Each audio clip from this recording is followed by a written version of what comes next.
presents the Lord's 55th annual Passover. That's right, the Lord's 55th annual Passover is rapidly approaching. Commanding General Yohana is calling for all blacks, Hispanics, and Native Americans to remember what the Lord did for us by saving us from our oppressors and choosing us to be a special people unto Him, the real Jews and Israelites. Passover will be held in Durham, North Carolina. Pay your Passover fee. Anyone 17 years of age or older must pay $200. Come and enjoy fresh lamb, unleavened bread, and the Spirit of Christ. Can't wait to see you all there, Israel. Shalom. Gathered on streets and corners, all is feeling righteous. Real particular, nobody else there to compare to. Train for war, men of war, and warlike apparel. Prefer our leaders, can't get between us. Israel, the Israelite School of Universal and Practical Knowledge, under commanding General Yohana, presents the Lord's 55th annual Passover. That's right, the Lord's 55th annual Passover is rapidly approaching. Commanding General Yohana is calling for all blacks, Hispanics, and Native Americans to remember what the Lord did for us by saving us from our oppressors and choosing us to be a special people unto Him, the real Jews and Israelites. Passover will be held in Durham, North Carolina. Pay your Passover fee. Anyone 17 years of age or older must pay $200. Come and enjoy fresh lamb, unleavened bread, and the Spirit of Christ. Can't wait to see you all there, Israel. Shalom. Gathered on streets and corners, all is feeling righteous. Real particular, nobody else there to compare to. Train for war, men of war, and warlike apparel. Prefer our leaders, can't get between us. Israel, the Israelite School of Universal and Practical Knowledge, under commanding General Yohana, presents the Lord's 55th annual Passover. That's right, the Lord's 55th annual Passover is rapidly approaching. Commanding General Yohana is calling for all blacks, Hispanics, and Native Americans to remember what the Lord did for us by saving us from our oppressors and choosing us to be a special people unto Him, the real Jews and Israelites. Passover will be held in Durham, North Carolina. Pay your Passover fee. Anyone 17 years of age or older must pay $200. Come and enjoy fresh lamb, unleavened bread, and the Spirit of Christ. Can't wait to see you all there, Israel. Shalom. Gathered on streets and corners, all is feeling right.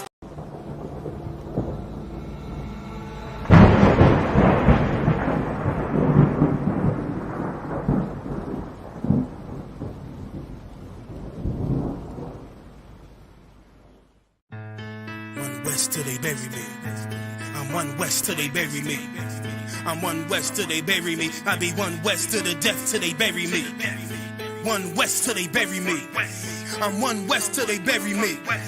I'm one west till they bury me. I be one west to the death till they bury me. I be one west to the death till they bury me. They ain't scaring me. Rip the soul out of Pharisee. Speaking heresy and get you fucked up apparently. It's like they daring me. I said chill, they ain't hearing me. They ain't listening. Every bar nitroglycerin. Hit your heart, bring it back to start, make you live again. Get them dividends or we start getting ignorant. I be on that soldier shit. I told you shit phenomenal. Nah, but he abdominal. So what you suckers trying to do? Rhyming comical. Guess it's funny until I'm bombing you. Bring apocalypse to them pussy niggas that's popping shit. Team of all-stars, I coach them up like I'm Popovich. Fuck the politics and the lobbyists and apologists. They vagina, so we gon' check them like gynecologists. It's kinda obvious how the situation is ominous. The way I vomit this and regurgitate for the audience. They start applauding this cause the competition is fraudulent. From the era where niggas smoke you up like a parliament. The flow been stupid, shit has gotten retarded since. All the dominance of one west rising to prominent. Cause I be one west to the death till they bury me. I'm one west till they bury me. I be one west to the death till they bury me. I'm one west till they bury me. I be one west to the death till they bury me. I'm one west till they bury me. I be one west to the death till they bury me. I'm one west till they bury me. quiet, mute my maneuvers. But I ride like I got Groupon for Uber. Rhymes hard like they've been viewed by Medusa. 9 milli Luger, 17 in the Ruger. Only need a few to sit up in your medulla. Obligata for the regatta, niggas wildin', they win every dollar. They riding by in black Impalas, let the semi holler. You know, that he was only sent to the lost sheep, you know, of the house of Israel. You understand? If you, this truth is only for blacks, Latinos, and Native Americans. You know, consider yourself special. That this truth is for you. When they Yeah. Shalom, shalom, shalom. We're live with the Israelite School of Universal Practical Knowledge. You understand? Under command of General Yohana, the ISUPK Virginia Biblical Scripture Breakdown class. Most High in Christ, we're going to get it up. Get it live. All right. Everybody make sure you sign in for attendance. Like, share, subscribe. Put your name, city and state where you are. We're going to get into it. All right. To the brothers, Yahweh Hashem Yahweh Shai Barakatham. To the sisters, Yahweh Shemar Alathan. By Hashem Yahweh Shai. All right. Come, Most High in Christ. All right. Biblical scripture breakdown class. We're getting into being a warrior for the Most High. You understand? How to unlearn the life that we've been taught to live in the world. We got to unlearn that life.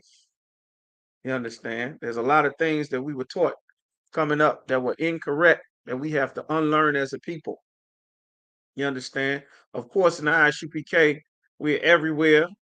You know, we all across the country, all across the continents, all throughout the Caribbean, all up in Europe. We're everywhere, waking up our brothers and sisters to turn back to their heritage and our identity that the Most High gave to us. And as a people, we've been separated. And in the ISUPK, the same order and mission that Christ gave his disciples, we are under that exact same mission as the disciples of Christ to gather the lost 12 tribes of the nation of Israel back together. We're going to start at Zephaniah chapter 2 and 1. It's very important. Our family, our nation is coming back together. The time for all these other nations that have had us in captivity, that have ruled over us, that we've learned their customs and their gods and their everything, that time is coming to an end. The time to try to fit into their world, into their society, all of that time is coming to an end. Brothers and sisters have lived their entire lives in Christianity and in Islam, you understand, and in the Christian church and Buddhism and Rastafarianism, anything other than the culture that the Most High gave to our people. It's time for us to hang that up. Be it democracy, gangster, robbing, murdering, prostituting, dope dealing, all of these things come from other nations of people in their cultures. And we suffer as a people from joining something that the Lord told us not to do and punished everyone on the planet except for 8 people got to keep their lives from the very beginning because God made a special people that he wanted to be separate. And if your father is so-called Black, Hispanic, or Native American, or so-called Negro, Haitian, West Indian, or the natives of the Americas, the Caribbean, North, South, Central America, then according to the Bible, you are an Israelite because of the Father is. And God is calling the real God of the Bible, not the sky god, not the crystals that they're selling you, not the tarot cards, not the zodiac god, not that rock in Mecca that the Arab circle, that the Muslim circle and pray to called Allah, not the God of the Christian church, which is Caesar Borgia, who was a terrible, terrible, lust-filled sexual deviant. He violated his sister. He unalived his brother. He was the alternative lifestyle lover of Leonardo da Vinci. He posed for the image of Christ during the Renaissance period. And as a people, we have based our entire lives around nothing but lies. We've been fed lies. Our grandparents, our great-grandparents have been fed nothing but lies for centuries and centuries, and it has absolutely decimated our people. Well, here, just like all throughout the Bible, the Lord rose up prophets to fix and turn our nation back to our heritage that the Most High gave to us in the ISUPK. Zephaniah chapter 2 and 1, the Lord says, gather yourselves together. Yea, gather together, O nation not desired. The nation of people that are not desired in this earth are so-called blacks, Hispanics, and Native Americans. We are the people that's not desired. How can you prove that? When we teach what's in the Bible, we teach with the Spirit of the Most High Christ, the Spirit of the Lord. The ISUPK is the home of the truth. If you did not know or understood the Bible, if you didn't hear the Bible, and you were opposed to what you thought the Bible said, as many black people are becoming more and more because of the fallacies that the Christian church has been teaching our people, and everyone is able to see that what the Christian church has been telling us has failed. What the Muslim mosque has told us has failed. The prisons are full of Christians. The prisons are full of Muslims. Our communities are filled with Christians and Muslims, and they're also filled with drugs and drug dealing, pimping and prostituting, unaliving, you understand, overdoses, broken families, broken homes, divorces, the LGBTQ, abortion, every evil thing that the Lord told us not to do. And the way that the Lord instructed us not to do it was to not take the customs of other nations of people, which is what we have done. That's why we have to unlearn the things. That's why the scriptures say when a man born again, unless you be born again, man or woman, unless you be born again, you won't see the kingdom of God. You won't see the kingdom of heaven. You understand? So God said in Zephaniah 2 and 1, gather yourselves together, yea, gather together, O nation not desired. You understand? America is right now has a large naval presence in the South China Sea and around Taiwan. Of course, they have naval and military bases in many of those countries all around the world, everywhere. But the United States of America is plausibly hitting into the third world's war with China when China goes to take Taiwan. Everybody knows about this. America has an influx of tens of thousands of Chinese immigrants, so-called illegal immigrants. Well, now, according to Biden, nobody's an illegal immigrant. I don't know what the hell is going on. America's going straight down the damn toilet in every area possible. But the presidents have spent their time talking about how dangerous and bad that Latinos are. Trump based his whole campaign on it. That's why he won. On the word can I use? Are we up on TikTok yet? If not, I ain't gonna worry about it. Are we up on TikTok, Yagadar? That way, I got to know if I got to choose my words more carefully, or if I can just talk normal. You understand? The distaste and disdain that President Trump has used to push anti-Latino, anti-Haitian, anti-West Indian rhetoric, while not using the same things and the same words to describe everyone else flooding and pouring into the country that America has gone to war with. America. And America is being flooded with a separate entrance in Arizona that the Chinese learn how to get into America by using TikTok instructions. But the American media has been demonizing so-called Latinos as criminals and, essayers and all evil people, which is the absolute opposite of who our brothers and sisters really are. Same way they've done with the Haitian brothers and sisters for decades. They talked about how dirty, how filthy, how evil, how cruel and inhumane the tribe of Levi, the so-called Haitian brothers and sisters are. And they use this as a platform to justify destroying our people. But most importantly, they use this to teach our people that we are better off joining another nation, which is absolutely wrong, which is what the Lord is telling us to gather ourselves together. That's why here, according to what the Most High said, we have all so-called blacks, Latinos, and Native Americans, we are gathered together as the Lord commanded. And the Lord is forcing our people to come together at every area, every avenue possible. You understand? So the Lord said, gather yourselves together, O nation not desired, before the decree bring forth. What is the decree? The Lord is sending destructions. That's why it matters. Their prison looked up that Venezuela emptied out their prison, looked up that a lot of South American countries are doing the exact same thing Castro did in the 70s. You understand? Castro did in the 70s. All right. All right. You know who else emptied their prisons? Great Britain. They emptied their prison on the island of Australia. They turned it into a penal colony. You understand? The Lord said in the book of Revelation that our oppressor would take the cup of suffering that we have been drinking our entire lives. And the brothers and sisters that did not turn themselves into drug cartels, that did not flood their own communities in Central and South America with heroin, which is a concoction that the CIA created out of the milk of the poppy that they got from Afghanistan and Pakistan and India, where it grows. This super ganja, which most people who get high now think they smoking weed, they smoking damn near everything but weed. You ain't had no actual weed in decades.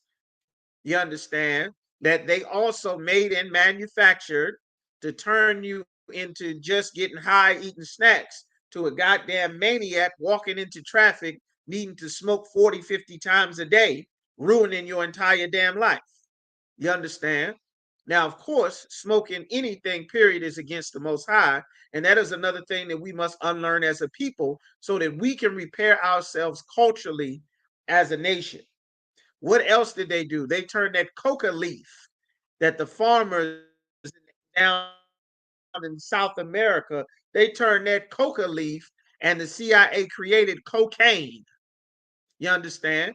Which is not what the coca leaf is. It's an entire witchcraft, medicinal, scientific concoction that changes what the natural coca leaf is that the Most High made that grows naturally in South America, and turns it into a powerful, powerful drug that has absolutely ruined Black and Hispanic communities, you understand, everywhere we are. The Lord said he's going to make our enemies suffer the way that we have suffered for so very long. It's in the book of Revelation. In Revelation, the 18th chapter, the Lord said, reward unto her double, even if she have rewarded thee. It was nice and fine of the same drugs that they created and flooded into our communities by government policy to destroy our unity and families in the Black and brown community, which is exactly what God is saying. Make no mistake, America and our oppressor, the success of America is 100% against everything God stood for in the Bible. Like, America is the enemy of God. That's why it says in the New Testament, friendship of the world makes you an enemy to God. And our leaders have taught us how to be friends of the world and not how to obey the Most High, so that we are not dealt with like enemy combatants, which is what's happening to us now. That's why it's millions of us in prison and we on the street getting unalived at traffic stop. And you understand, our babies are dying 400,000 a year in abortion clinics. Well, Arizona, I believe they just moved to make abortion a felony. You understand? Somebody in Arizona got a conscience about the tens of millions of babies being unalived since Roe versus Wade. They got a conscience down in Arizona somewhere. They trying to have a conscience, even though it's too late. The Lord's going to destroy this place anyway. But now that their people are suffering the way that our people have been suffering, like what it says in Revelations. I'm going to read this real quick. Revelations chapter 18 and verse 2. This is the revealing about what all of the Bible is summing up and what Christ, who Christ is and what his mission is actually about. These things get revealed in the book of Revelation. That's why the Christian pastor don't want to deal with Revelation, One, he doesn't know the Bible. God is not with him. He's not authorized to teach or lead our people. You understand? But America has given them a platform to go to our oppressor's seminary school and then, call themselves men of God because they got a certificate from the devil that the Bible speaks of. You understand? Which is why we are trying to unlearn all the things that they taught us so many years. Revelation chapter 18 and verse 2, it says, and he cried with a mighty voice, saying, Babylon the great is fallen, is fallen. Babylon is America. The ancient empire of Babylon, which America is named after, brought all nations of people to come together. Any first year Bible student knows that in the book of Genesis, God separated every people and made different races of people. Everybody came from the same family initially. God separated people. He started with Adam, and he made Adam special, and he gave Adam instructions so that he could start a family that would be special to the Lord above everyone else he created. That family that the Lord made with Adam failed, and the Lord said he would start over, and he flooded the earth and unalived everyone except for 8 people. Every ancient world culture has their own version of this great flood story. For those of you who've heard people try to disprove the Bible, people who don't even affiliate themselves with the Bible, they all have the story about the great flood in their culture. Because from Noah's children, which is who survived the flood, Noah trained those children with the instructions that the Lord gave to him, which is why God chose him in the beginning to survive the flood when he took everyone else's life to start over. After this, in the Tower of Babel, once the flood waters receded, many generations came through, and the earth was once again full of people. And they went and gathered all together to make a tower, to make a name and an identity for themselves so that everyone could fit into this identity. God never wanted everyone to fit into one identity. God didn't want the Chinese to have the same identity as the East Indians and the Arabs and the oppressor. You understand? And the Polynesians and the Eskimos and blacks and Hispanics. God didn't want everybody to have the same identity. And that is something that we must unlearn as a people. God made every people on the planet to be separate, just like he made every fish to be separate, every cat to be separate, every different species and type of dog to be separate. The different birds were made to be separate. They don't need a religion to tell the sparrows and the pigeons and the crows and the seagulls to not get together. They don't need a religion to tell the ducks to not gather together, you understand, with the hummingbirds. God created them a certain way, and they know to deal with their kind. So does every other nation of people, except they all gather together to parasite and feed off of blacks, Hispanics, and Native Americans. That's why God is telling us to gather ourselves together. That's why the ISUPK is raising up warriors to go out and gather the lost 12 tribes of the nation of Israel together. All of our brothers and sisters, it is time to come home. God is ending this world's empire with World War III. There will be no sidelines. You understand? God is bringing civil war. God is bringing world war. God is bringing nuclear war. The idea of hoping and praying that everything be peaceful and safe throughout the world is anti-Christ. It is anti-God. It is anti-Christ. It is against his mission. It is against the purpose for setting up the disciples. It is against the prophets that God rose up in the earth all throughout the Bible to prophesy the destruction of every world empire for the evil that it has done to God's chosen people. America is no different. Great Britain and Rome is no different. You understand? They've yet to pay for the centuries of the transatlantic slave trade and the world empire that they created on off of our blood, sweat, tears, bones, and bodies. You understand? So the Lord is saying in Revelation, he is getting ready to plague them. You understand? It says he cried with a mighty voice, Babylon the great is fallen, and has become the habitation of devils. You understand? not only the oppressor, who's the devil that the Bible speak of. You got the devil from Rome, the devil from Italy, the devil from Greece, the devil from Russia, the devil from Ukraine, the devil from Portugal, Spain, France, Germany, Britain, Scotland, Ireland. You got every devil is here in the United States of America, part of this empire. They're all here.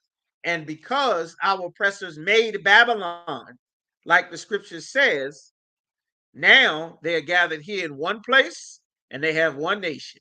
I'm something American. I'm an Italian American, a German American, a French American, a this American, a that American. You understand? Like the Lord never wanted all people to be called by one name or one identity. That in itself is against God. And it's time for our people to learn what God loves and what he is against, so that we can also love what he loves and be against what he is against, because he is getting ready to send the unaliving angel through the world that is not going to spare. You understand? Is not going to spare. COVID was a warm up. You understand?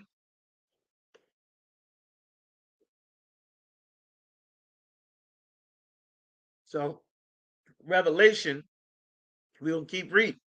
It says, the habitation of devils and the hold of every foul spirit, meaning every evil spirit gets its strength from America. If you went anywhere else on the world, if you went to China and you went and tried to have an interracial relationship in China, the Chinese people would frown upon you. They would look at you as a traitor. The sister who's that tennis star that Japan all of a sudden started to love black people, once Naomi Osaka and her sister Mari Osaka, who also plays tennis, became this international famous tennis star, winning all these awards and getting all famous, all of a sudden they love her now. They love her all of a sudden. She's a Japanese hero. When before that, she was the dark skinned one with the bad hair, because she didn't have their traditional, you understand, ethnic Japanese hair. She didn't have that straight hair that you get off a Barbie doll. She had kinky, curly Negro hair.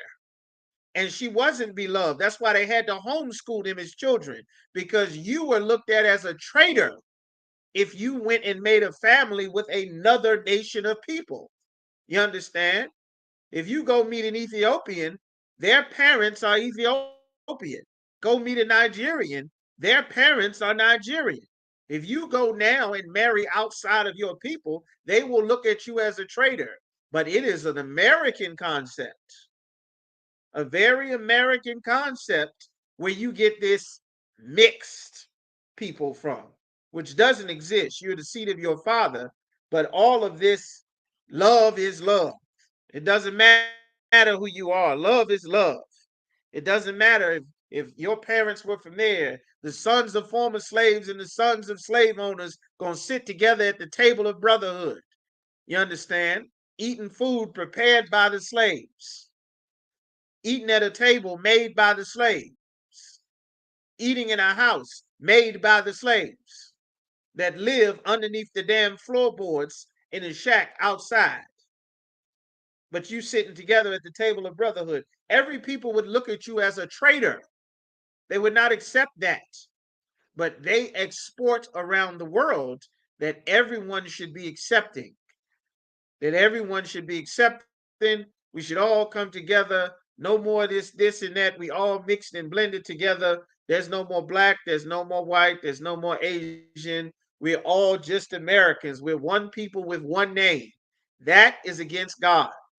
Because if you are an Israelite, if your father is so-called black, Hispanic, or Native American, God made you to be a special people that belongs to him.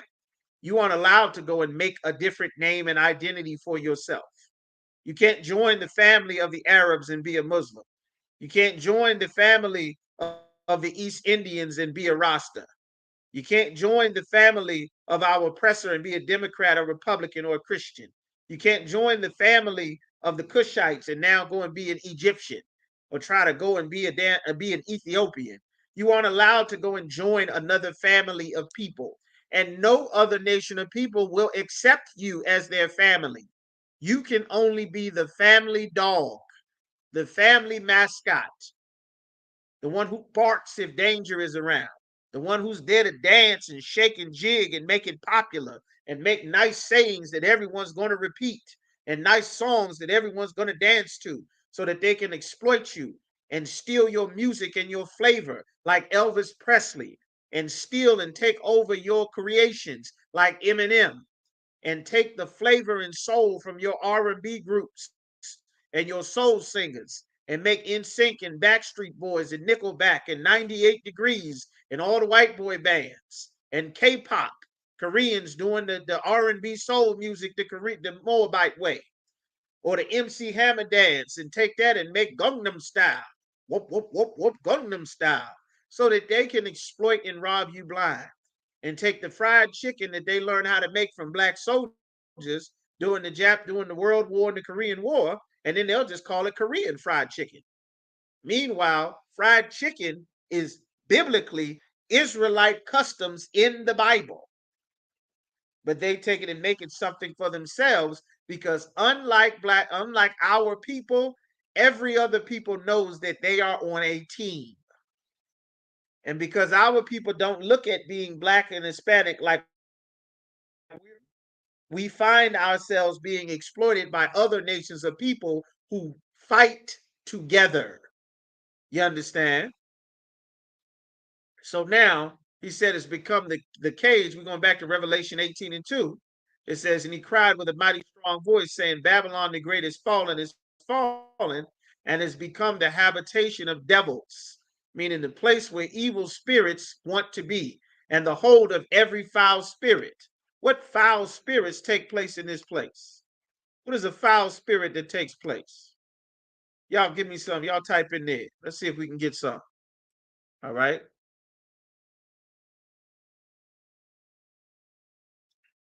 All right.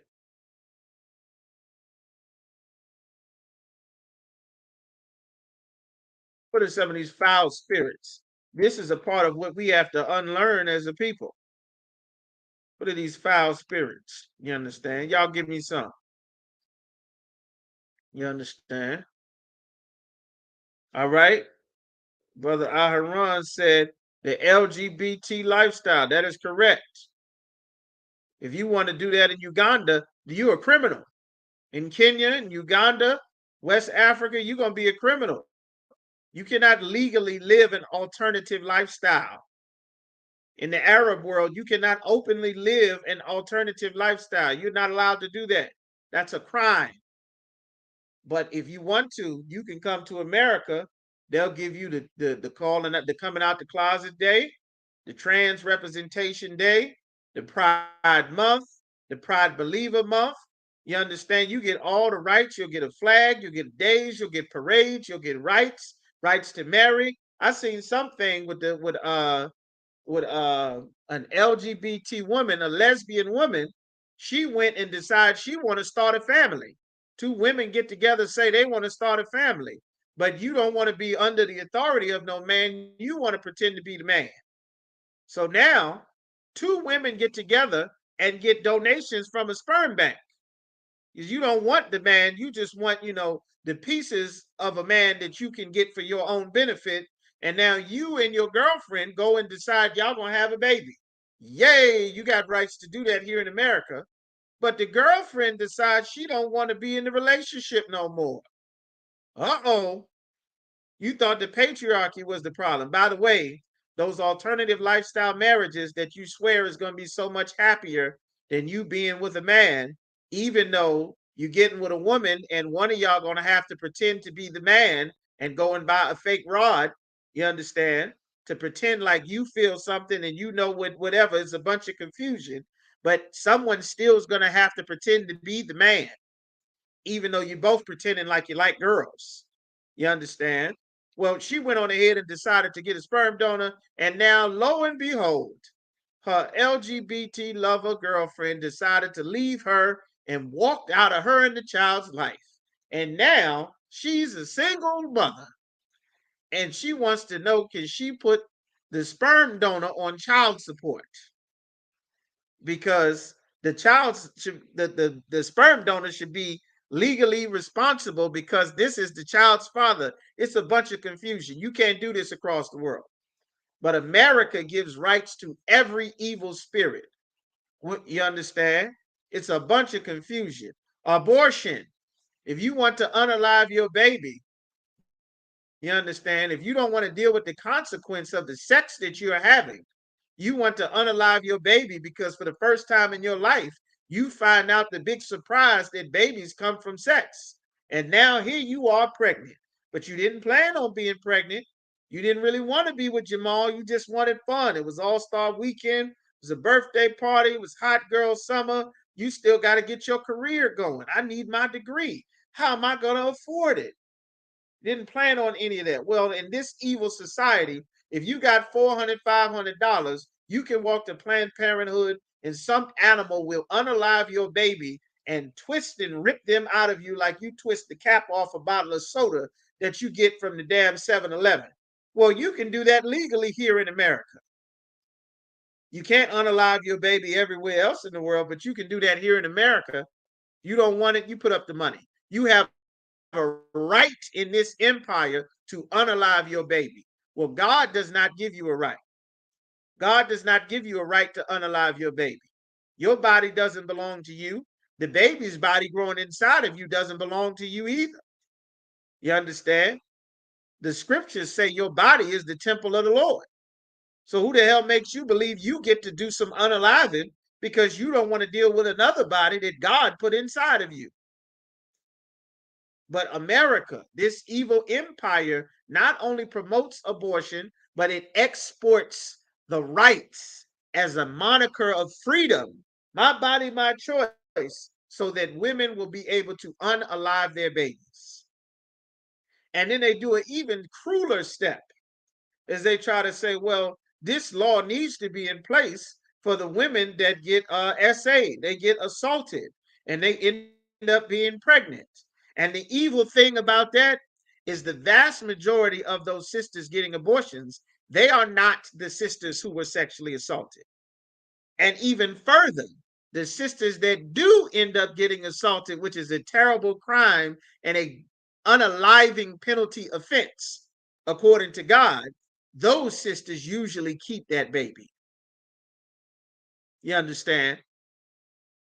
Like, this place is such an evil place, and that is why God is going to destroy it. And don't you pray for it.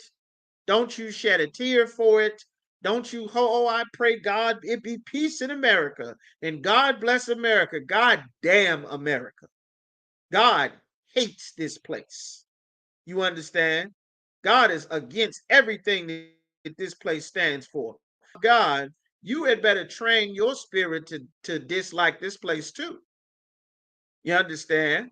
God is looking for who stands with him. All right? There's no protection being in the middle. We're not in the middle over here. Christ said, I would have you be hot or cold. The rubber getting ready to meet the road in a minute. 911 is about to get cut off again. The police is already not responding. They got little oppressors' daughters. Becky and Susan and not Susan. Susan is an old devil's name. It's a young Edomite's name. Y'all type in, what's some young Shedemite's name? Bethany, they still name them Bethany now. Y'all type in, so I don't know any. So y'all type them in. What's a young Shedemite's name? Give me some names. Y'all type in there. While you do that, I'm going to read some of the things God said should never happen. Deuteronomy 22:5. The woman shall not wear that which pertain unto a man. A woman is not supposed to dress herself to a way that you would have to guess, is this a woman or a man? That should never be the case. That's against God. You are not allowed to dress or even carry yourself in such a way to make people think you are a man when you are a woman. That is against God. Neither shall a man put on a woman's garment. You are not allowed to dress yourself up like a woman. You aren't allowed to do what Kevin Hart and Charles Barkley and Shaq and LeBron James. You aren't allowed to put on lipstick and makeup and dress yourself as a woman.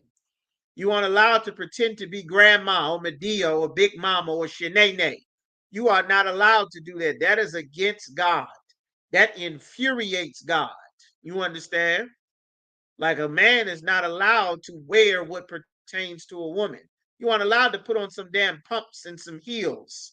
You understand? Nobody is supposed to see you and try to guess, is this a boy or a girl? That's against God. You understand? It says, for all that do so, everyone that does this is an abomination unto the Most High thy power. So now, even though in our people's lives, we've been trained to look at this, or it's just comedy, or look at him in that dress, or he's just with his feminine side, or it's his right to choose. You know, he's a part of that community. He's got rights. He's full of his pride. He wants to be called a she now. That's an abomination to the Most High. God sends judgment for that. You understand? Like, we have to unlearn. Sisters should not be laughing at no man in a dress. You understand? You running out of protection because you giving support and credence to men being effeminate, men pretending to be a woman. Who's supposed to rescue you out of a burning house? Who's supposed to rescue you from a bear or a lion or a loose dog?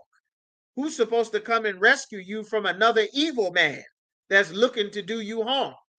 Who's supposed to come and protect you from the other nations of people that will rob and exploit you? If the point that God made masculinity and then made a woman to be attached to him, then if you supporting the downgrade of the protection that God created for you, who's supposed to protect you? 911, they're not coming to help you.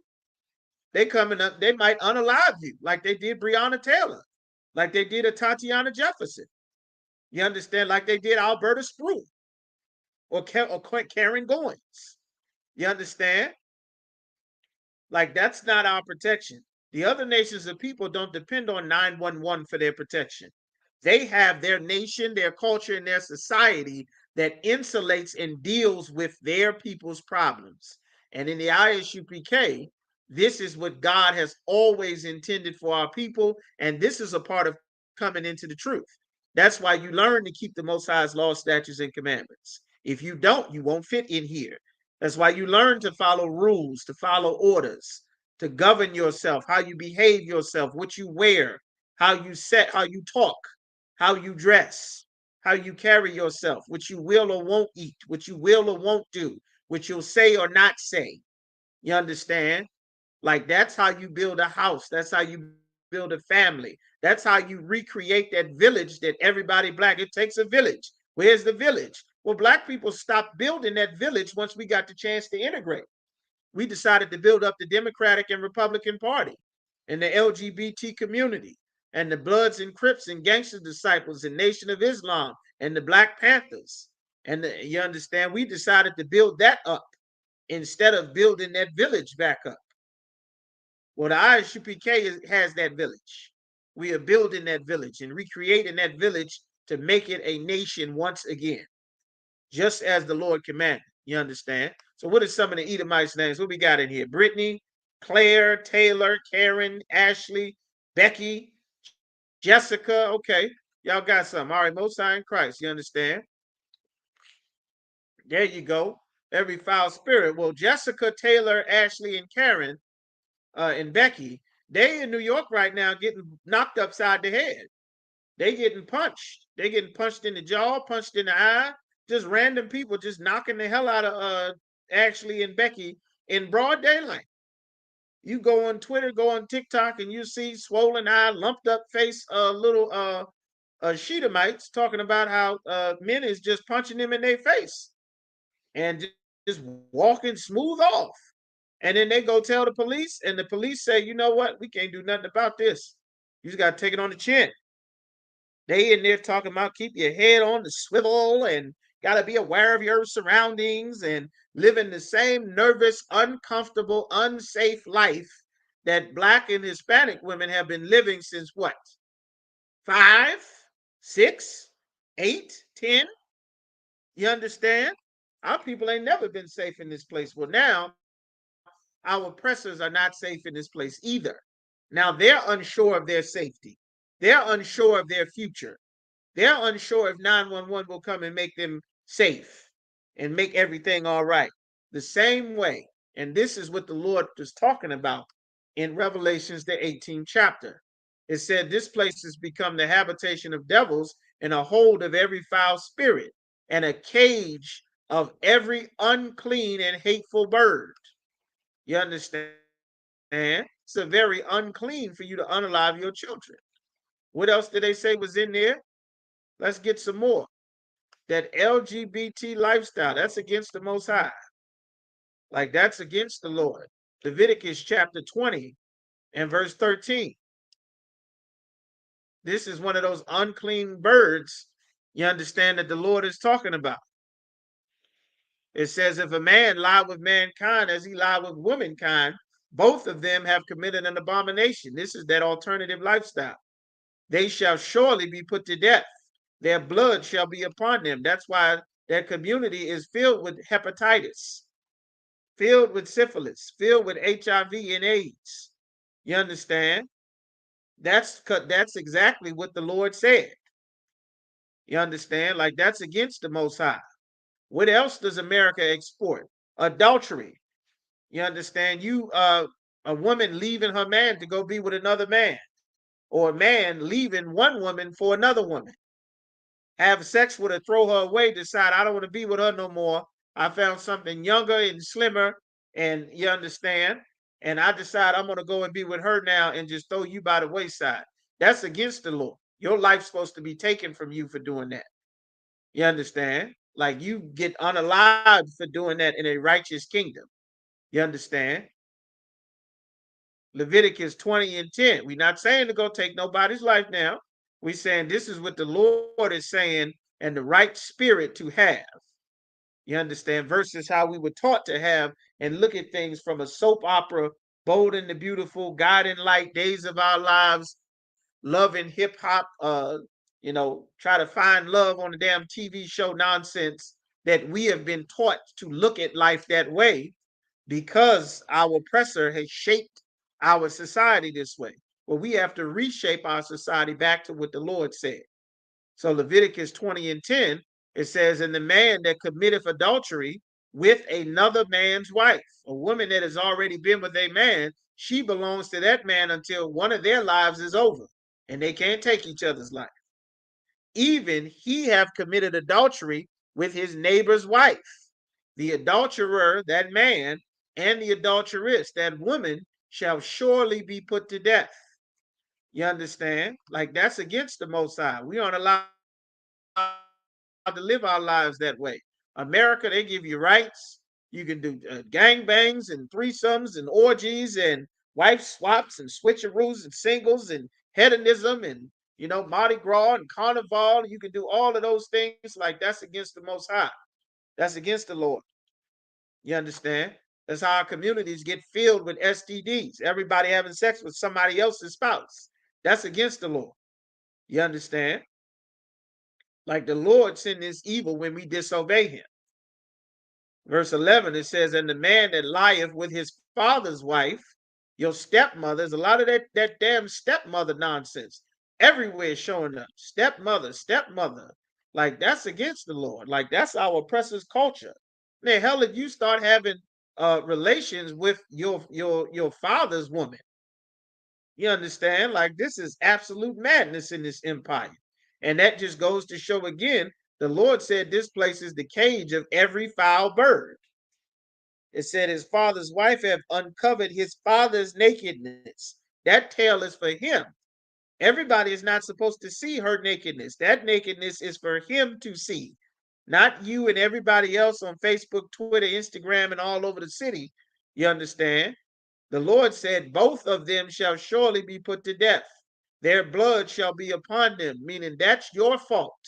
You losing your life because that's your fault. You did that. And if a man lie with his daughter-in-law, both of them shall surely be put to death. They have wrought confusion. That's confusion. Their blood shall be upon them. The Lord gave us rules. You are not allowed to just freely have the sexual liberation movement that America said. God did not sexually liberate nobody. That God didn't come up with that. You got to unlearn that. The death angel getting ready to come through and take out 2/3 of the planet, 2/3 of our people for sure. Like, we got to unlearn this as a people. This put us in the bullseye to lose our life. Then we live our lives this way and turn around and wonder how we get gunned down at a traffic stop. You understand? Like the Lord make these things happen when we live a alternative way of living according to what the Lord said for us to do or not do. And we must reshape our society, our culture as Blacks and Latinos and Native Americans to get back to the way that the Lord set it up. And that's what we're doing in the UPK. You understand? It says in verse 15, and if a man lie with a beast, you can legally marry your dog now. Have sex with the dog, with the cat, with the gerbil, with the, all kind of wickedness, with the goat, with the sheep. He shall surely be put to death, and ye shall slay the beast. And if a woman approach unto any beast and lie down thereto, thou shalt kill the woman and the beast, and they shall be put to death, their blood shall be upon them. Like, you're not supposed to do this. Your sister-in-law, all of you not supposed to do that. That's against the Most High. You understand? All of these things, the Lord gave out very specific laws as to lawful and unlawful sex. And because the Christian church does not teach what is in the Bible, they teach rabbits laying eggs and naked babies with wings, and you're going to die and go live in some fiery pit of fire forever, or some sandcastle in the sky, singing songs and drinking lemonade, floating around, all of that nonsense, and talking snakes and illegal, forbidden apples that you're not supposed to eat. None of that garbage is in the Bible. And instead of us learning what God said, which is what we're reading now, we've been learning all of that nonsense that Christianity and Islam has taught us, which has nothing to do with the instructions that God gave us in the Bible. You understand? These are the customs of the other nations of people. You understand? And if a man shall take his brother's wife, you understand? You're not supposed to be with your brother's wife. You're not supposed to be with your uncle's wife. You understand? If another man was with her, you're not supposed to go behind him and be with her now. Like, that's against the Most High. You understand? Like, these are the rules that God was supposed to teach us. That mean that we were supposed to learn that instead of that, we learn Ramadan. We learn Eid. We learn Iftar, whatever the hell that means. We learn Kwanzaa. We learn Easter celebration and Mother's Day and Father's Day. You understand? We didn't learn what God taught us. And we must learn that for our safety. You understand? So back to Revelation chapter 18 and verse 3.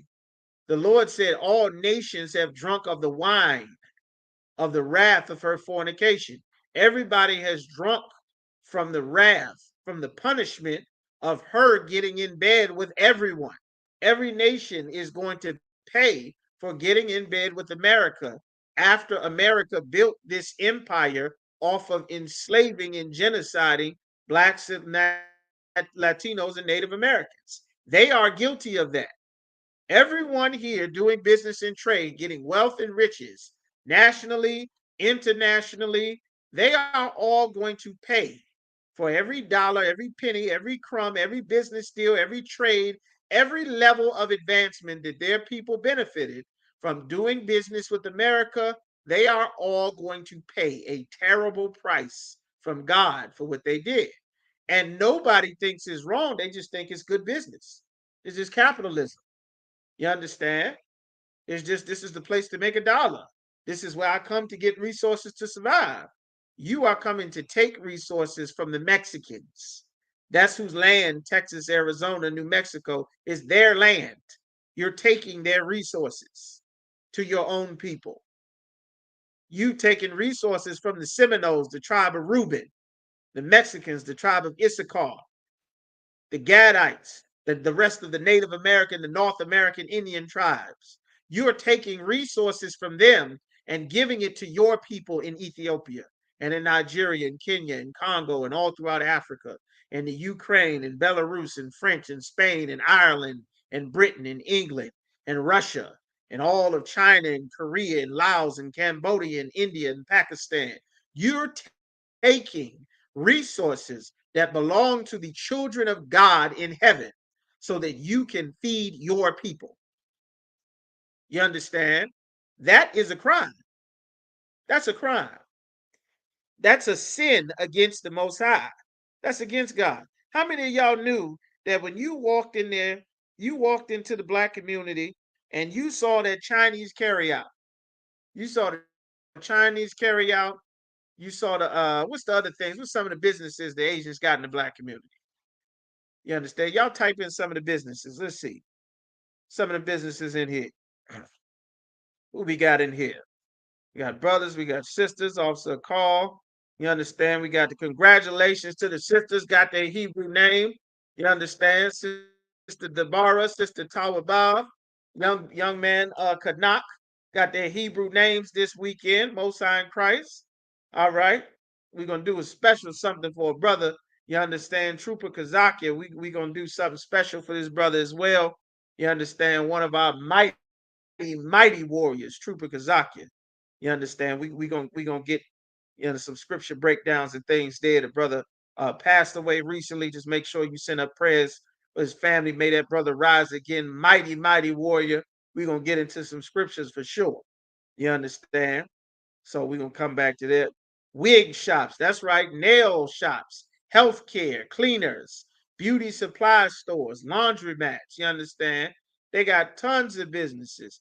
How many people know for them to set up a business in the middle of your community? How many of y'all knew that was a crime according to God?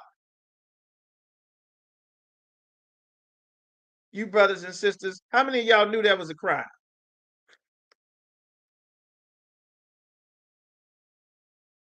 How many of y'all knew? That's a curse according to God. That is a curse. How many of y'all knew that?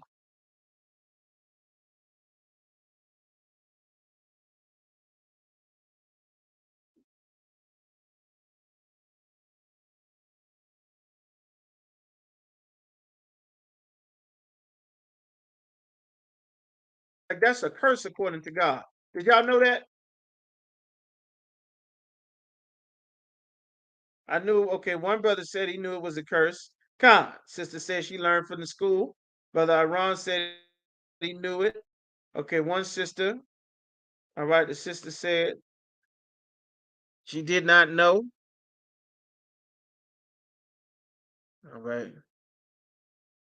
All right, everybody sitting there, I see some names that don't have anything. Just make sure you sign in your name for attendance. I know everybody got a screen name, and make sure you sign in for attendance so the officer keeping attendance can keep that. All right, the sister did not know. Okay, one sister said she did. One sister said she did not know. Sister said, la until I started learning the truth according to the Bible. The LGBT. Okay, I think you might be answering a previous question. All right. Yes. Well, that's a crime. They're not allowed to come amongst you and set up businesses over the top of us. That's a crime according to God. Them Arab fried chicken spots. Okay, I think you behind, brother. You may need to refresh your screen, Kushal, because you behind. You behind. Your answers coming in that we had a different question now. All right. Deuteronomy chapter 32 and 43 said it's a curse. The stranger, meaning someone who is not one of you, who's not one of your people. This stranger that is within thee shall get up above thee very high, and thou shalt come down very low. How did you get your clothes clean before the Chinese show up? You can go watch videos now. Running the cleaners is not a Chinese business. They're not over there all throughout China opening up cleaners. They're not concerned about steaming and cleaning their suits and their clothes in China. That's not their culture. You the one got to be fresh and dipped and buttered and smelling good all the time. That's not their culture. Old black men and their families ran the cleaners. Hair care products. It's not their culture to do hair. Doing hair care, that's not their product. What the hell they gonna do to that straight hair? That Moabite hair. What they gonna do with it? They're gonna braid it up to look like one of us? Not unless they boxing or in the damn UFC. What are they gonna do? They in the kung fu school with braids in their hair, learning how to be the damn Shaolin. You understand? Hair care. What they doing? Nail shops. They all in China getting their nails and their toes painted? No, they're not. That was something America taught them a business to do, and they primarily set them up in our neighborhoods until they got enough guaranteed money that they can branch out and open businesses in other places. How did people get their feet scrubbed and their nails painted before the Chinese came? Blacks and Latinos had our own hair shops, our own hair care products, our own nail salons. We were wearing our own hair just like they wearing their own hair. We didn't need wigs. We wore our own hair. We didn't need all their chemicals and products because we had our own hairstyle. And it was professional enough on our side of town for our businesses. And we put our oppressor on the moon. We made all kind of inventions. Sister Dr. Shirley Jackson made the GPS, the fiber optic cable, the HDMI cord, the caller ID. She made all kind of communications things. She did that with a great big afro on top of her head, writing calculus formulas on the board. She didn't need no wig. She didn't need no lace front. She didn't need tracks. She did all that with a big afro on top of her head. She didn't need no hot comb and no curler. She didn't need S-curl. She didn't need ISO plus. She didn't need none of that. Everything she needed was right there growing out of her head. And she took and did that and made things that revolutionized the world. Most people don't even know where it came from. You understand? Laundromats, beauty supply store. Who are they selling all this beauty to? The Moabite woman? To make the Moabite woman beautiful? Ain't that much beauty in them? You understand? They selling beautiful stuff to you because you the one that they want to sell your beauty. What's the name of the magazine where they put all the beautiful Chinese women on there? What's the name of that magazine? Anybody ever seen it before? Anybody? Y'all just type in, let me know. What's the name of the magazine where they put all the beautiful Japanese, Chinese, and Korean women on the cover and showcase them all over the world? What's the name of that magazine? Y'all know? Y'all know? Do y'all? What's the name of the magazine where they take all the beautiful Arab women and put them on the cover of the magazine and take and sell the magazine all over the world? What's the name of that magazine? Anybody know?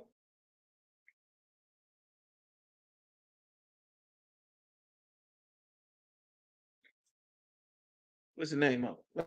Let's see. Maybe y'all know. Sister Tower Bob says she don't know. Rashad said he don't know. Yagadar said he never heard. Y'all ain't never seen the magazine where they take all the beautiful Asian women and then they put them on the cover of the magazine and then they take that face and they put it on the front of the magazine and they sell it to people all over the world. Y'all never seen that before? Y'all haven't? Y'all didn't? Sister ain't seen it either. Damn. You know why? Because it wouldn't sell. It wouldn't sell. You know why it wouldn't sell? Because nobody's aspiring to be a beautiful Chinese woman. Nobody's aspiring to be a beautiful Arab woman. God said he made one woman above all the people that he made on the earth. He made one woman special. If you want to sell your magazine, you'd better put the old, not the new one, you better put the old Serena Williams on the cover of that magazine. You better put Beyonce on the cover of that magazine.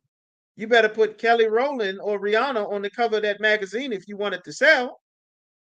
You understand? Or you gonna snatch Mei Ling out the carry out and put her on the cover of the magazine. You better go find Shaka Khan or Stephanie Mills. You better go find Aretha Franklin. You better go find Patti LaBelle. If you want that magazine to sell, you better find Kiara or Shamika or Michelle or Nisi or Kiki or Kissy. But you're not going to sell no magazine with Mei Ling on the front of the cover, not unless it's Black Belt magazine. Why? Because they're not looking for Mei Ling to be the standard of beauty. The LGBT community is not aspiring to be a beautiful oppressor. They're not aspiring to be Karen and Becky and Heather. They trying to be Young Miami. They trying to be JT. They trying to be Rihanna. They trying to be Beyonce. You understand? That's who beauty they selling in advertising, not Miss Doubtfire. You understand? Who are they imitating? Big Mama. Who is Big Mama? A black woman. That's who they selling. You understand? That's why they selling you the beauty. And they shaving off their hair to sell it to you. And they making hair care products to sell to you. What are they putting in their own hair? Not a damn thing. She gonna stand there with both eyes closed in that carryout, burning chicken, whipping up rice, putting all the sugar she can in sweet tea, because they don't drink sweet tea in China. You understand? This not their culture. They've been trained to market things towards our people. And without our people to sell to, this empire collapses.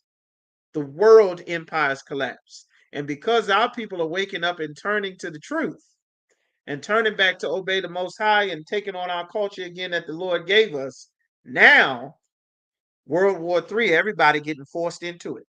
China, the Philippines, Japan, they don't want to get in no war with China. They getting forced into it. Taiwan getting forced into it. The rest of the European countries going to join NATO. And if Ukraine joins NATO, that means that NATO they have to go to war with Russia, because Russia is attacking a NATO ally. And if they don't get into it, then they violating the North American Treaty Organization. So now they have to get into it. And Russia has to keep going west, because if you pull back now, you're going to face the sanctions and get your economy crippled, just like what happened to the Nazis, what happened to Germany after the end of that world war, after the Nazi regime fell. You understand? Like, all of this is the Bible playing out. These are biblical prophecies. You understand? But those things is against the Lord. I'll give you another one. This is a curse against the Most High. Serve. The Lord gave us instructions and told us what would happen. Deuteronomy 28:48. It says, therefore shalt thou serve thine enemies, which the Lord shall send against thee in hunger. Meaning, if you want something to eat, you're not supposed to have to go to another nation of people. Your people are supposed to have their own beef, our own goats, our own chicken, our own water, our own solar power. We're supposed to have our own electricity, our own everything. You're not supposed to have to go to another nation of people to show them what skills you have to work for them. We're supposed to have our own resources so that we work for each other. The Chinese man in America, he works for Chinese men. The East Indian in America, he works for everybody if he wants to, because he got degrees, he's got his doctorate, he's got all kind of certificates and stuff, doing very well in America. But if he doesn't want to, he can just go and work for Subway and be the manager, or Baskin Robbins and be the manager. You understand? And he'll hire our people to make his sandwiches, to make his subs, to make his ice cream and mop his floors and, clean his hotels, because the stranger that's within us is going to get up very high. That's against the law. That's a curse. That's a punishment. In hunger, if we want something to eat, we got to go to another nation of people.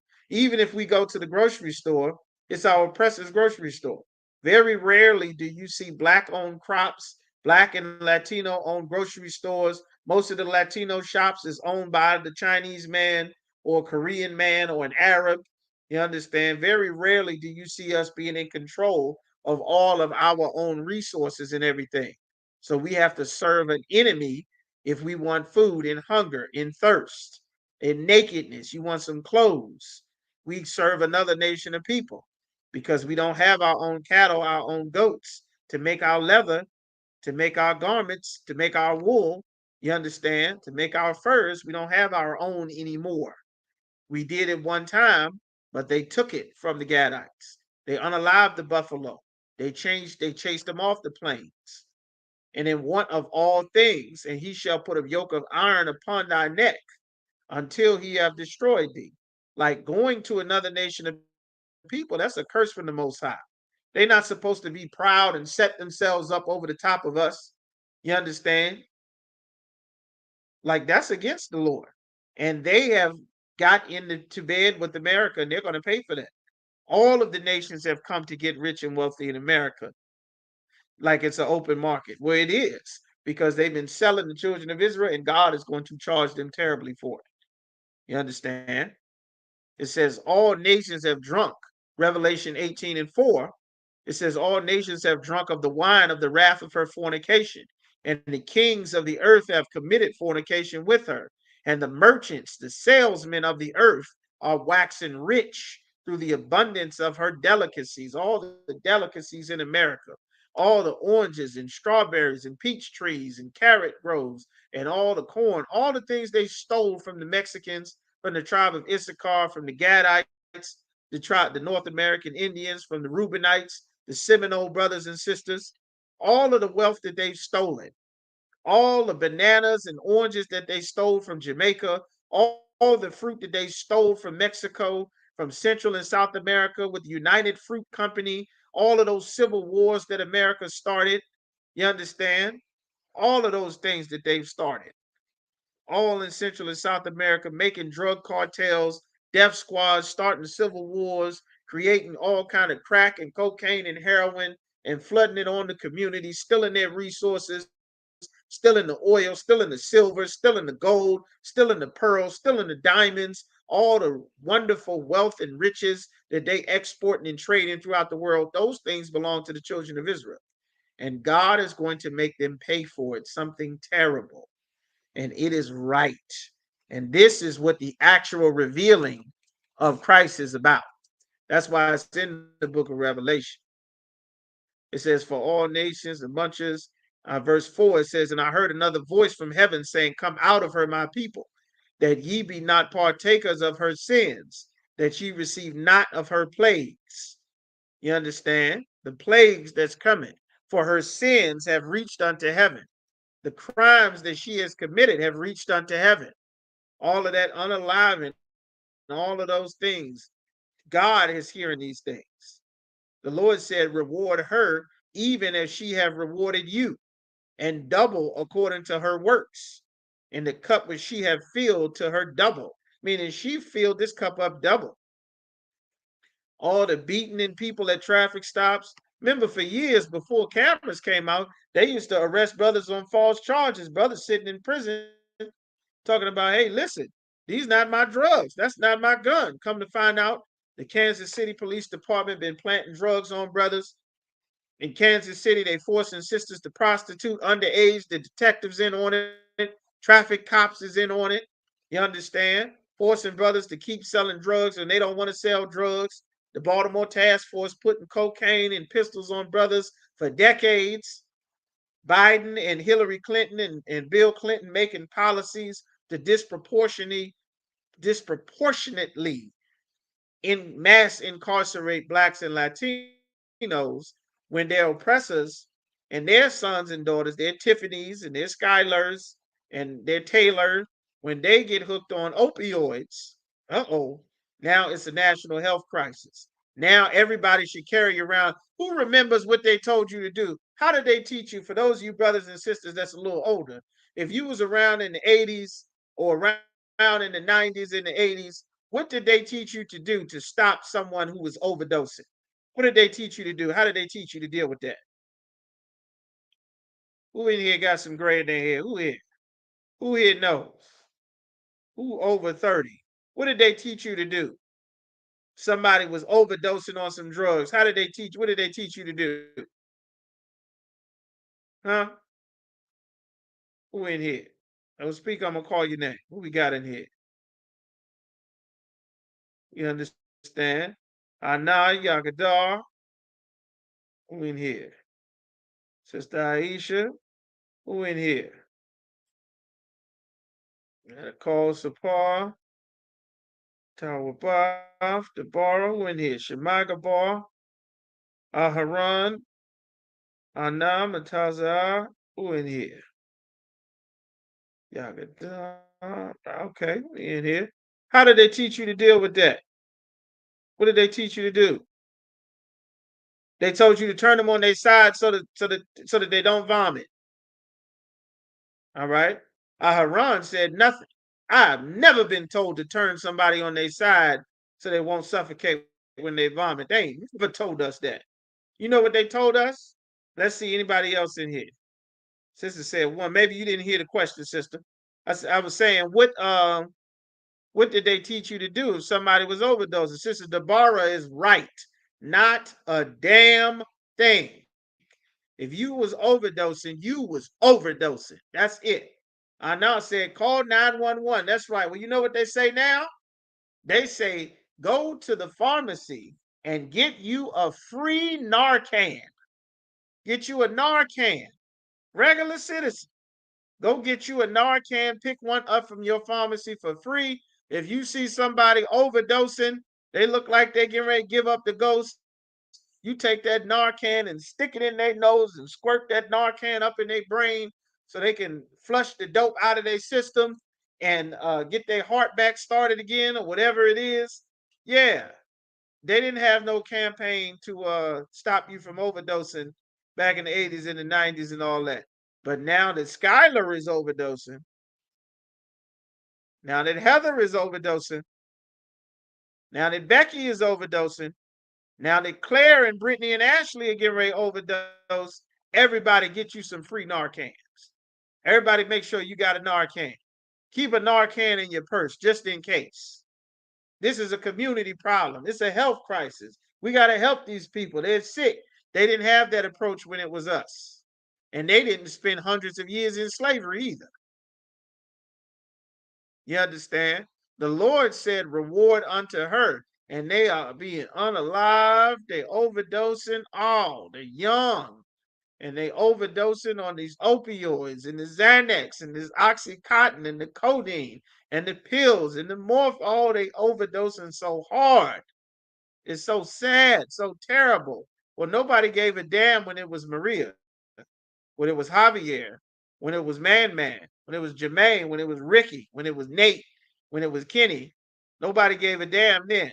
But the Lord is causing this evil to happen so that they are being rewarded in that cup that they poured for us. They getting double of it. In Revelations 18:7, it says, how much she have glorified herself and lived deliciously. All the wealth and all the Atlantic City, all the Hollywood. We just did a training class on how to use Narcan. They stock up on our medicine cabinet with it. Yep. Most High in Christ. The sister says she just did a training with that on how to use the Narcan. All right. Just did a training on that. I went to the pharmacy to pick up some medicine and they said, get a free Narcan. Just ask the pharmacist. They giving them out like candy. You understand? Because all of a sudden, junkie lives matter. They want to save these people from overdosing.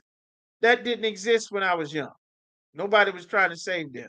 They were trying to stuff them into a cell and hide them from society. And the news was trying to demonize them so that you never wanted to save anyone's life. But now, as their children, the Lord is doing this. And the more and more that you give up pork and you give up weed and you give up Christmas and we give up, you understand, getting high and give up cigarettes and give up Valentine's Day and give up church and Islam and Ramadan and Eid, the more and more that we give up sinning against the Most High and turn back to our culture, the more and more the Lord is going to fill their cup up with more and more of the suffering. I told you, Becky getting punched in the face now. She getting hit with the knockout game. You understand? If a little white girl ain't safe in America, I mean, damn, who is? You understand? If Shirley Temple is not safe, you understand? It's a rough way to go for everybody else. Gotta keep your head on the swivel. That's what she said to do. Keep your head on the swivel. You know, the first time I was told to keep my head on the swivel, I was 5 damn years old. My daddy told me that. You understand? Been learning to keep my head on the swivel. You understand? As soon as I learned how to pee and wipe myself on my own, I was told to keep my head on the swivel. You understand? Well, now Becky has to live that same life. She got to keep her head on the swivel too. Like the Lord is doing these things. Says so much torment and sorrow give her, for she have said in her heart, I sit a queen. God bless America. And I am no widow and shall see no sorrow. Well, the Lord said that widowhood and that sorrow is coming in one day, at one time. Said, Khan, my mother called me Jehovah Witness because I refused her birthday gifts for my kids. There you go. There you go. Listen, them kids live every day of the year. They live every day of the year. If grandma want to give them kids something, them kids will wear the clothes that she bought for their birthday. She could have bought those clothes a week before that, the month before that, the week after that, the month after that. Them kids is still going to outgrow the clothes. They still going to need the food. They're still going to play and break the same toys. Listen, there's no reason for us to celebrate these holidays. We got to give up the culture of these other nations of people. You understand? Time out for us just existing, just doing stuff, just to do stuff. Like we taking on the culture of other nations of people, and it angers the Most High. Like it makes the Lord angry. We already in danger. We already behind enemy lines. They're already hunting us as it is. 100,000 black women missing in America. Nobody looking for us. You understand? Let alone the children missing, let alone who's in foster care. There's millions of us in prison. You understand? Like we got enough stuff on our plate before we get to the AIDS, the cancer, the diabetes, the gang violence, the gun violence, the drug overdose, abortion. Before we get to any of that, we got to deal with the immediate threat at hand. You understand? Like we don't need more stuff to be against us. We got plenty. We in the land of our captivity. Now it's time for us to turn back and serve the Most High. All right. So let's get some more, man. It said fight the good fight. Let's get that. Let's get the good fight, man. All right.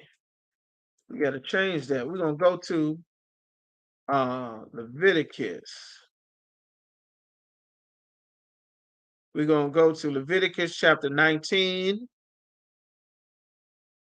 and verse 17. And we're going to go to Ecclesiastes 29. I think it's 29 and 2. We might start with the Ecclesiastes cuss first. It's a lot.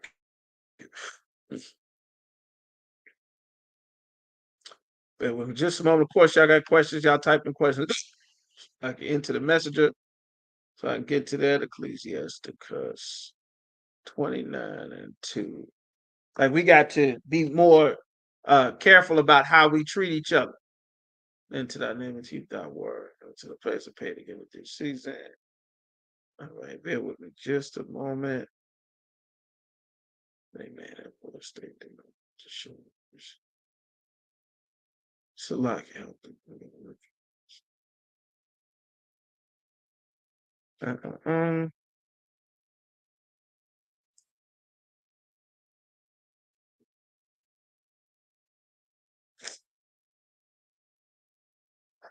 Bear with me just a moment. Forgive.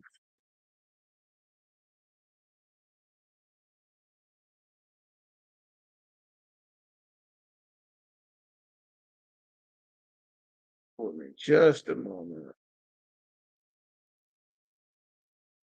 It's a lot. I'm looking forward. I can just bear with me just a moment.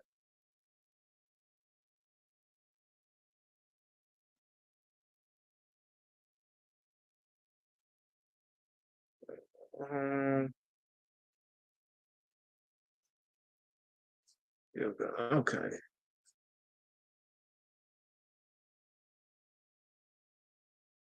That's it. Okay, that's what I had. Where is it now? That's what I just did. Okay, I see what the problem is. Selecting. And that's it.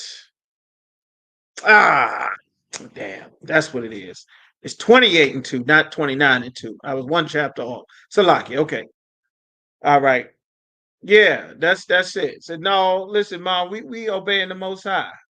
Blacks and Latinos, we God's chosen people. We gotta obey the Most High. We can't just eat whatever. We gotta unlearn what we have been taught from this society. You understand? All right. Shall indeed obey voice. All right, so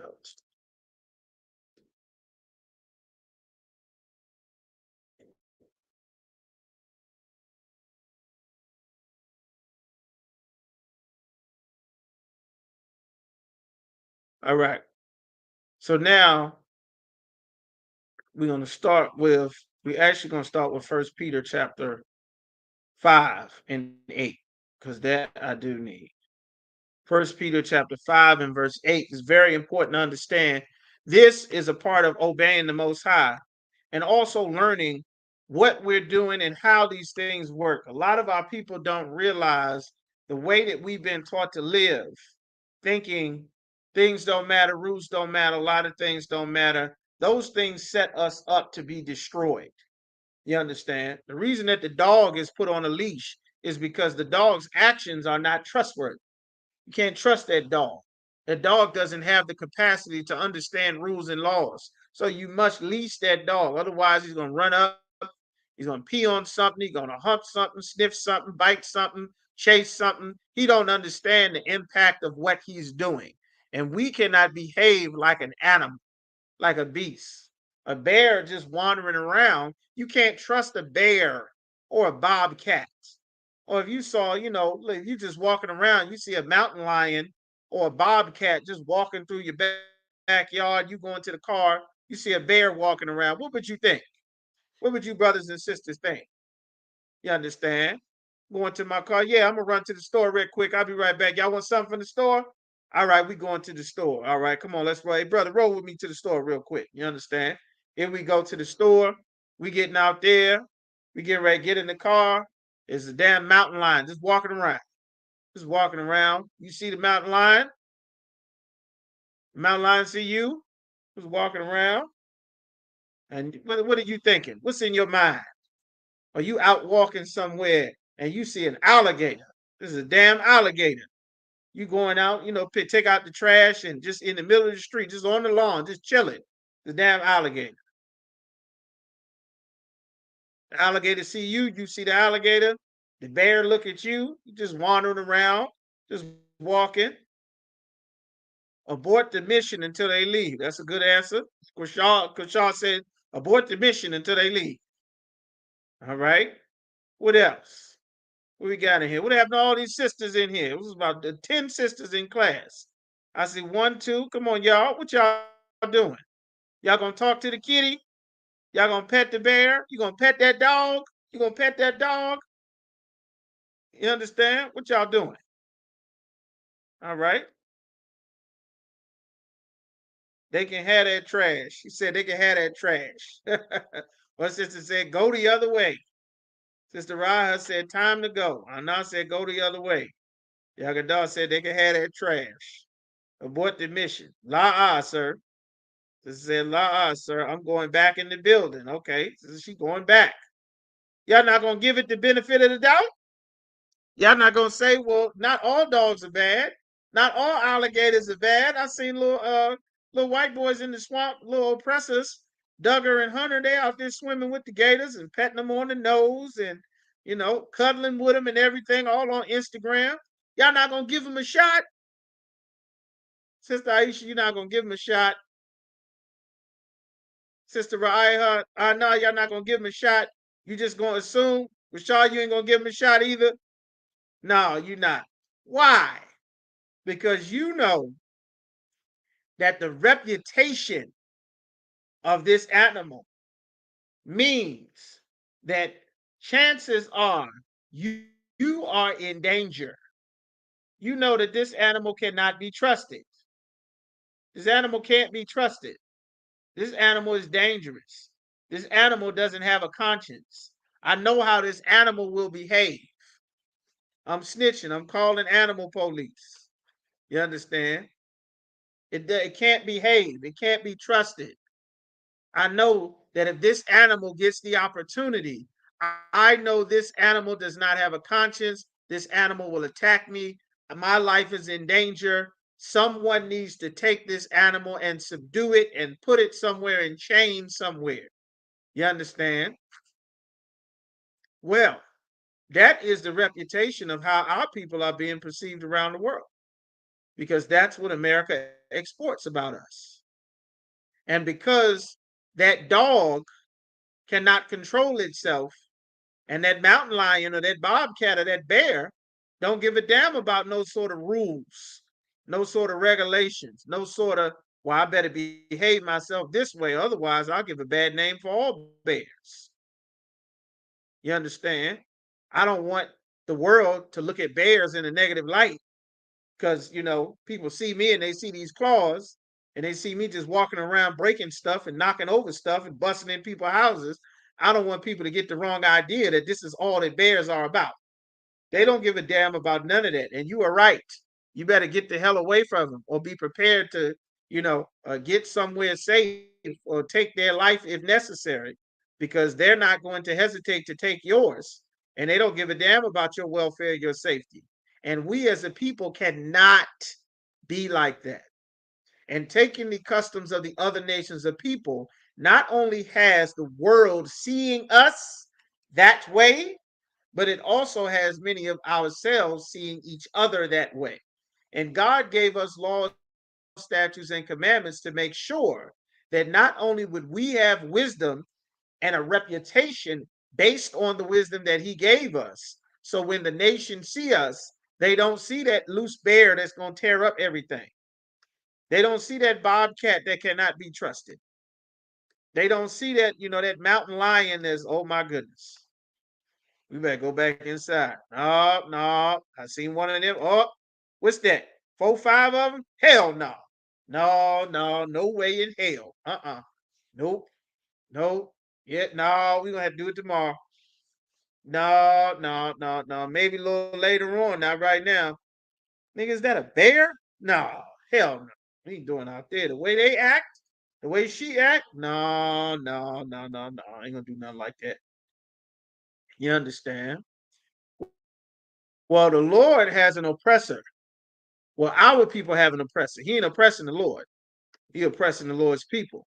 1 Peter 5:8 said, be sober, be vigilant, because your adversary, the devil, as a roaring lion, walketh about, seeking whom he may devour. We have a people that God called the devil, that he walks around looking specifically to devour us and our children, even our unborn children. You ever watch the National Geographic? I like the National Geographic shows. I like the animals, the rough animals, the hyenas. The hyena is a special animal to me. I like the hyenas. You understand? Y'all might not like the hyenas. I like the hyenas. They special to me. You understand? Everybody like the lions and the gazelles and all of those things. I'm partial to the hyenas. You understand? Well, the hyena is an animal, and they don't eat their prey once their prey is gone. They're devouring their prey while the prey is still alive. They don't care nothing about, if you're going to get up and run away. You're going to get up and run away with half your tail in the hyena's mouth. You can get away if you can, but he's still not going to stop eating your stomach. You understand? If you can get away without that stomach and that back leg, you good to go. But the hyenas don't give a damn about you being unalive or not. Well, our oppressor hunts our people even before they're born. The unborn babies in the womb are being hunted by our oppressor, so much so that sisters have been tricked into unaliving them with Planned Parenthood. You understand? And God wants us to train our minds to think at the oppressor the way he said the oppressor was. Just like that drill, just like the drill I just did with y'all. Y'all might not have realized that, but I just asked y'all a question. If you saw a savage beast with a known reputation for, destroying stuff and tearing up and being a ferocious beast, would you give it the opportunity, or would you say, no, I know this is a wild animal and it's not safe? Well, the Lord wants us to have this in our mind, that our oppressor is the devil that the Bible speaks of. And their job is to do a few things. One is to make us believe that they're safe and harmless, which is the furthest thing from the truth. The other is to hunt us. You understand? That's why God said that we are being hunted. And our people need to know this. And we also need to know that God has a certain behavior that he gave to us so that we can earn his protection, because we are being hunted. You see brothers getting unalive at traffic stop, sisters getting violated at the Waffle House, getting beat up by the law enforcement at the traffic stop. There are rules that God gave us that will protect us from a people who is hunting us. You understand? The entire purpose that our oppressor created this law enforcement system, which has expanded beyond its initial purpose, but it has not lost its initial purpose. It was created to be the runaway slave patrol catchers. That's where the word patrol comes from, the paddy rollers. We started with dealing with the Irish. A lot of Paddies and O'Malley's and O'Briens, they were called paddies. That's what St. Patrick's Day, where you get that everybody got to wear green. Well, that's a very big Irish thing. You understand? It's a very, very green place. And they believe in luck. Remember, we went over that goddess of luck called Thyke or something like that. That's why you're supposed to wear green on St. Patrick's Day. Well, they created the American law enforcement system as runaway slave patrol catchers. Their job is and has always been to catch Blacks, Hispanics, and Native Americans, to mass incarcerate us, to give us tickets, to give us fines, to punish and penalize us so that our oppressor society can function well, so that they can get the money for the fines, the money for because your registration is not good, it expired, you didn't know, you didn't check up on it, you forgot, you got busy. They depend on our people needing mercy from an animal who does not have mercy. Just like you would depend on the mercy of a bear if you still decided to go out there, even after you saw this loose bobcat or this wild fox or this bear roaming around or this wolf roaming around. You would be at their mercy. Well, the Lord does not want us to be put at their mercy. You understand? The Lord does not want us to live in such a way that we are dependent upon the mercy of our oppressors. And coming into the truth, a big part not only is learning the Lord's laws, statutes, and commandments, but it's also learning how we should live our lives so that we don't depend on the mercy of our enemies. Officer went to the court a number of times with some brothers, went with an officer when we had to go and handle some business for the school. We went to the court system and we sitting in there with all of our brothers locked up on the jail call in the courtroom, depending on getting mercy from our oppressors. The mothers in the courtroom that are depending on the judge to have mercy on their son. My son's really a good guy. He just trying to get it together. He just made a mistake. Your Honor, I just need to get it together. I'm just trying to make him. I just made some mistakes. I was just this, Your Honor. Why did you do this? Well, I was young. Why did you do this? I didn't know. Why did you do this? Well, this wasn't working. And this, we have to fix and repair to get all of these excuses out of the way so that we can fix our people. Otherwise, we will be another million of us locked up behind our oppressors' walls, thinking that the devil that God called the devil is supposed to show us mercy because we've not been trained on how to deal with him. A big part of that training is learning to obey the Most High, because the Lord said this. Now that we know that our oppressor is hunting us, we're going to go to Deuteronomy chapter 4 and verse 4. Do I want 4 or 5? Do I want 4? Deuteronomy chapter 4.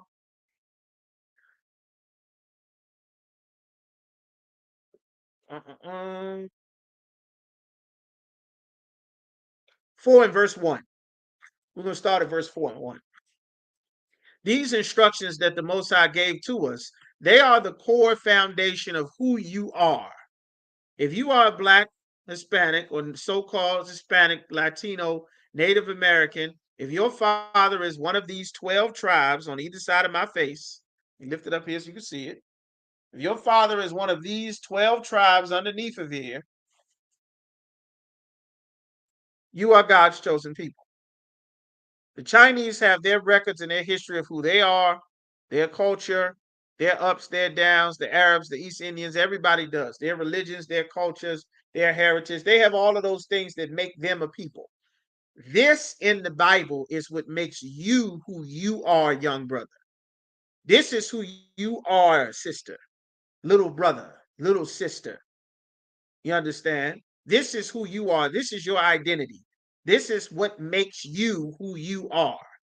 Not your individual personal preferences, not your personal beliefs or philosophies. This is the core of what it means to be the people that God made you to be. It's not the people that everybody else is made to be. This is who you really are supposed to be, and the rules on how you and I are supposed to live our lives. Deuteronomy chapter 4 and verse 1. It says, now therefore, hearken, meaning listen, O Israel. That is your name. You are Israel, an Israelite, or an Israelitess if you are a female. You understand? A son or a daughter of Israel. Unto the statutes, the rules, and unto the judgments, the punishments for breaking those rules, which I teach you. The Lord is teaching us these rules for to do them, that ye may live. If you want to live, we are to live and follow these rules that God gave us. Not the rules from Muhammad, not the rules from the Pope, not the rules from Biden, not the rules from Kamala Harris or George Bush or Barack Obama, not the rules from Mahat or Mahatma Gandhi, not the rules from Nelson Mandela or the Queen of England, the rules from the God of our fathers. This is our records. This is what is in your DNA. This is the blood that comes through your veins. That's who you are, your seed, your lineage. This is your heritage for the thousands and thousands of years before you were born on the earth where we are right now. This is how you connect to your past and who you are. Not that silly 93andMe DNA garbage that the oppressor lies, even though he's not a real European. He's going to tell you that your ancestry comes from Europe when the native Europeans is the damn Polynesians down in Australia. And the people in the Polynesian islands, those are the real native Europeans. They fled from the damn caveman who you think are the real Europeans that have been living there ever since they forced the natives out. You understand? Those are not the real Europeans. They just lived there for thousands of years, just like the Palestinians and the Israeli man lived in our land for hundreds of years. Those aren't the real Philistines, and those aren't the real children of Israel. The people living in Egypt aren't the real Egyptians. The Egyptians is the Maasai tribe down in South Africa. The people living in Egypt is Greek babies from, you understand, from Cleopatra and Mark Antony. Those aren't real Egyptians. They have parts of Arabic. They speak in Arabic. They're not even speaking the damn Egyptian language that's written all on the walls in the hieroglyphs. They got an Arab culture. Them ain't no Egyptians. You understand? All of that DNA nonsense is a damn scam. They hustling our people thinking you going to find some ancient DNA trace to some oppressor in Europe. How the hell could you and an oppressor in Europe have the same DNA when they spent hundreds of years enslaving and selling your people? They found your black behind on the west coast of Africa. How the hell are you now related to a damn European? Talking about this is where my lineage traces back to goddamn Germany. No, it traces back to the oppressor from Germany that bought your family on a damn auction block. You're not related to them. You understand? All of this is a bunch of scams that they play and hustle our people because you're looking for an identity. That's why some of us are in Islam and we got Arab names. Some of us in Christianity, we got Christian names. Some of us is into the East Indians culture. We got names talking about Rasta this and Dread this. All of that is East Indian culture. They don't have nothing to do with Ethiopia. We everywhere trying to be a part of somebody else's culture because we're the only people on the planet that as a nation do not have our identity. This is your identity, black man, black woman, Native American man and woman. It's right here recorded in our records. The Lord said, listen to these and ye may live, that ye may go and possess the land which the Lord thy God, the most high power of your fathers giveth you. We are not supposed to serve the God of another nation of people and their fathers. Allah is the God of the Arabs. They made up a God for themselves. Caesar Borgia, that white image of Jesus Christ, that's the God of our oppressor. That's not the God of our people. You understand? The East Indians worship the weed and the dreadlocks. That's their gods. That's not the gods of our people. We aren't allowed to take the customs of another nation of people. That's why, young brother, young sister, you are not allowed to smoke weed, because that is the customs of the East Indians and the worship of their god, Shiva. You aren't allowed to grow dreadlocks in your hair, because that is the custom of the East Indians and their god, Shiva. By the way, who is a transgendered, sometimes it's a man, sometimes it's a woman, sometimes it's a man face with a pair of breasts and a rod that's smoking weed. You understand? That's their God. You aren't allowed to join their God. You aren't allowed to dress as being the Arab's culture, dressing like an Arab man. We're in the Muslim man dress, and the Arab's kufi, in which black people use that you learn from jail. We aren't allowed to take their culture, pray to their gods, keep their holidays and their traditions, say their religious sayings. You understand? We don't recognize the gods of the other nations as our God, because the God of our fathers forbids us from doing so. That's why when we take the customs of another nation, we don't get protection from all of the terrible things that's happening. We don't have any protection because we're not serving our God that would protect us. The Arabs' God is not protecting them from the Israelis. The Arabs' God is not protecting them from the United States Marines. Allah didn't protect Osama bin Laden. The Marines, the Army, the Air Force, and NATO spent 20 years destroying the Arab world. Allah did not protect them at all. Ain't protect the children, the women, the hospitals, the mosques, didn't protect them during Ramadan, didn't protect them from a ceasefire, didn't protect them from ISIS, from the Taliban, from the United States democracy, the infidel. It didn't protect them from anything. That's not a God we should be dealing with. That's not for us. It ain't working for them. It damn sure ain't gonna work for us. You understand? The Africans' God didn't protect them. They speak in French. They got the customs of the Frenchman speaking his language. Why are they speaking French if they didn't have enough to insulate themselves in their culture to keep that going? Why would they speak French? Because the oppressor did rule over them and set up colonies and been exploiting and robbing them blind. Meanwhile, you thinking they the original people. Like, it's all a bunch of damn scams. And by us obeying the Most High, you won't ever fall for any of those scams. You come into the ISUPK, you learn the truth, you won't fall for any of those scams. You understand? You won't have to deal with any of that. Trying to find your identity from another nation of people. Like, no other nation of people will join your family. They're not going to leave their family to join your family and come try to be one of you. You understand? And we shouldn't do that either. That's why the Lord said we keep these customs. And the Lord said now in verse 5, in Deuteronomy chapter 4 and verse 5, it said, "Behold, I have taught you statutes and judgment, even as the Most High my power commanded me, that ye should do so in the land whither ye go to possess it. Keep therefore and do them, for this is your wisdom and your understanding in the sight of the nations, which shall hear all these statutes and say, surely this great nation is a wise and understanding people. For what nation is there so great, and who have their God, their power so nigh unto them, as the Most High our power is in all things that we call upon him for?" You understand?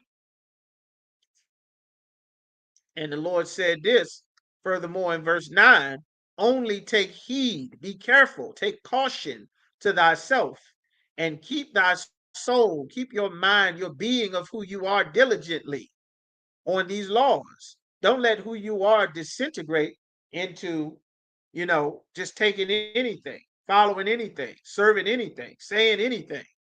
Before you know it, you understand, we saying things from the other nations of people. Like, that don't have nothing to do with us. We saying the culture of the other nations of people. their gods, their holiday, their way of belief. Like if we kept the Most High's laws, we'd be the strongest in the nation. The other nations of people get to America, America enticed them to unalive their children. Before we integrated, which God told us not to do, our black families was having 6, 7 kids a family. And we made way less money. We had less everything in America, and we made entire cities that were just us, entire businesses that were just us, entire farms that was just us. Anywhere that we had to interact with our oppressor, we took 100% of any wealth or resources we got from them, and we kept it amongst ourselves, and it damn near never left. That's what we were supposed to do, and that's what we're going to be forced to do again as the Lord wraps this place up. You understand? So the Lord said, take heed, lest thou forget the things which thine eyes have seen, and lest they depart from thy heart all the days of thy life, but teach them thy sons. Teach this to your sons. You young brothers, you got children, young sons and daughters, you better make sure those young sons and daughters is in this class. You might think that we don't have children's church. I don't know why the hell you going anywhere that is separating you from your children when you got to learn about God. God got some magical teaching for adults that children not supposed to learn. Meanwhile, you go to kindergarten, all the kindergartners is singing Sexy Red, singing Young Miami, talking about don't need a man. I'm gonna get one and put my baby daddy on child support. That's what they being taught in kindergarten. You better bring your kids and sit in this class and learn what the Lord is saying. The LGBT community don't give a damn about your kid being 4 or 5. They're going to bring a man in a pumps and lipstick and a dress to try to touch everybody on the leg and shoulder and dance for them. You understand? Biden just finished celebrating National Coming Out Trans Day on Easter Sunday. Imagine that. For all you good Christians listening. It's all a bunch of damn jokes and scams, man. This is what it's safe to learn. This is what it's life and losing your life, not knowing this information. You understand? So this is what the Lord said, teach them to your sons and your sons' sons. Your young sons and daughters need to learn this. You understand? They need to learn these things, learn these rules, learn what God said in the Bible. Learn what God did. This is not the Christian church, man. This place is evil. We in an evil place. Learn that no means no. Learn bad touch. Learn big cousin can't touch me when I'm going to sleep. Learn ain't no goddamn such thing as don't say nothing. Don't tell your mama. Don't tell your daddy. This gonna be our little secret just between us. You better bring them kids and sit them in front of this damn computer, in front of this TV, so they can learn the word of the Lord, because they're not gonna learn this. The Pope's still gonna touch everybody. The pastor don't give a damn. Grandma gonna cover up for it. The deacon's gonna turn a blind eye. They ain't gonna say nothing. They're gonna keep going to church with Eddie Long still there. Elijah Muhammad made babies with teenagers. Muhammad had sex with Aisha at 9 and 11. You understand? Ain't no children's church. Ain't no sideline in here. Your children in just as much danger as you are. And the Spirit of the Lord doesn't need our help to filter it out. The Spirit of the Lord is alive. He knows just as much and how much to make and what a level of understanding to give to a child as he does to give to an adult. You understand? Do no violence unto no man. You better bring your young son and daughter in here to learn to keep their hands to themselves, to not go to school and be a bully. You'd be surprised the number of sisters that don't find out that their son is a damn terror until they sit in the courtroom and the law and the judge is reading all the charges that they think they got this angel, and their son is in there robbing, getting high, selling dope, starting fights, gang banging, shooting people, hiding pistols, all kind of stuff, and you in there, not my baby, not my son. He's a good boy. He's just trying to get it together. And your son terrorizing Norfolk, terrorizing Portsmouth, terrorizing Richmond, terrorizing Petersburg, terrorizing Lynchburg. You better bring him in here so he can learn the word of the Lord, or the correctional system will correct him, or the penitentiary will correct him, or the nightstick will correct him, or the pepper spray in the billy club upside his head and his ribs will correct him. You understand? The Lord said, chasten them while there is hope. Chasten don't mean beat them so they listen to you. Not all the time. Chasten means teach and correct them. God said, this is your wisdom in the sight of the nations. Don't think that the answer to your solution is the football or basketball or baseball. That ain't the answer to the solution. The answer to the solution is all Blacks, Hispanics, and Native Americans need to get in the ISUPK to have the spirit of the Lord put in their chests, put in their mind and their soul, so they will learn God's wisdoms, because it's too many traps to try to navigate out here in this world. You don't know what the hell the other kids and children is going into. You got to send your kids around absolute strangers for damn near 10 hours a day, every day. Mama don't know nothing about the gangs, about sneaking pistols into the school, carrying knives, all the fights, getting high, taking pills, damn near overdosing. Mama don't know nothing about none of that. You better get in here and listen to the prophets of the Lord. The Lord give the prophets the ability to see the future. You understand? Don't squander your ability to come learn the future, thus saith the Lord. Make sure you get in here. Nobody that left here doesn't regret leaving here. You understand? You see people all the time. Like the Lord is issuing a warning. This warning is very important. The Lord say, I send my prophets early to give them warning from me before something happens. You understand? Like that's what time we in. But the Lord said, this is our wisdom and our understanding in the sight of the nations. You understand? Middle schoolers being pressured to get active in adult relationships. They bust a teacher every damn week. Some new 26-year-old girl, woman, sister getting arrested for having sexual relations with her middle school students, her 15, 16-year-old students, buying them weed, buying them pistols, letting them drive the car around. You understand? A damn predator. You understand? You better listen. You better get in here. It's not safe outside of here. It is not safe. The Lord said we got tons of enemies. We being hunted by our oppressor. We getting snatched up off the street. We getting kidnapped. Listen, you better learn to obey your parents. You better listen to your mother. All the friends you think your friends ain't your friends. You understand? Everybody that's cool and popular, it might not be good to be around. It might seem like a fun thing to you because he look like the rappers that's on TV. But the rappers on TV get unalived every other month. You understand? Like Duck, like King Von. All your smokers on TV, you see rolling up, lighting up a backwood. You understand? They overdose. Juice World overdose. Mac Miller overdose. Pimp C overdose. Michael Jackson overdose. Nate Dogg had a heart attack at 40. Smoke weed every day. You better learn about smoking weed. Smoking weed increase your risk of having cardiovascular attacks. Smoking weed increase your risk of damaging your brain, creating all kind of bipolar disorders. The stronger the gas, the stronger the loud, the stronger, you understand, the sour diesel and the lemon. You smoking half PCP, half all kind of dust and crystals and stuff. You don't know what the hell you smoking. You understand? Like they running game on you. It looked nice and sweet and fun and popular now until you in and out of jail for the next 6 or 7 years of your life, from a teenager on up into your mid-20s, before you realize, damn, getting high done ruined my life. Taking these pills done ruined my life. Smoking this gas done ruined my life. You understand? Con, just seen on Facebook, sister said a group for dating for children 9 through 18. There was over 1.1 thousand followers in that group, and it was sad. Listen, R. Kelly didn't find people out of nowhere. Puff Daddy ain't find people out of nowhere. Eddie Long ain't find people out of nowhere.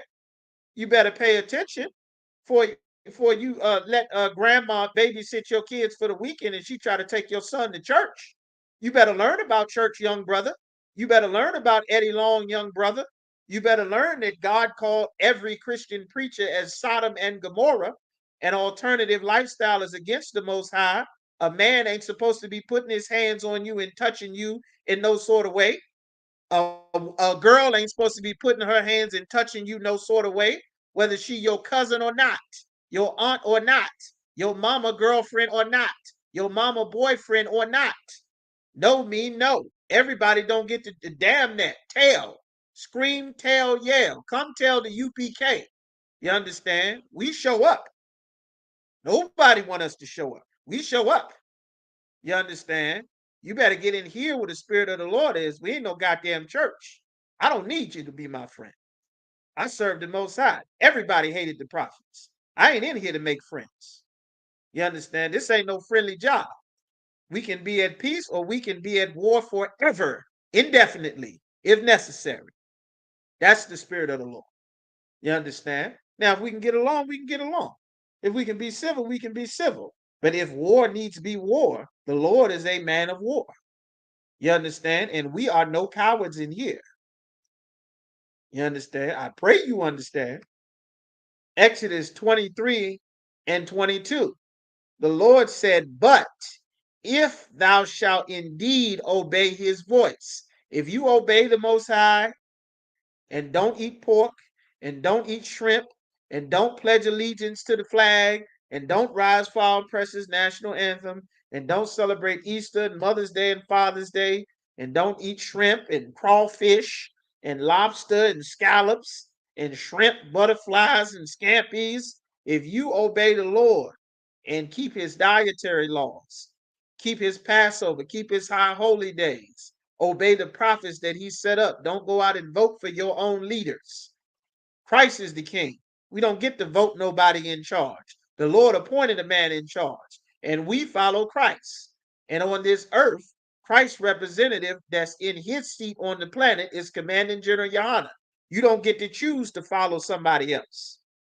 If thou shalt indeed obey his voice and do all that I shall speak, then I will become an enemy unto thine enemies.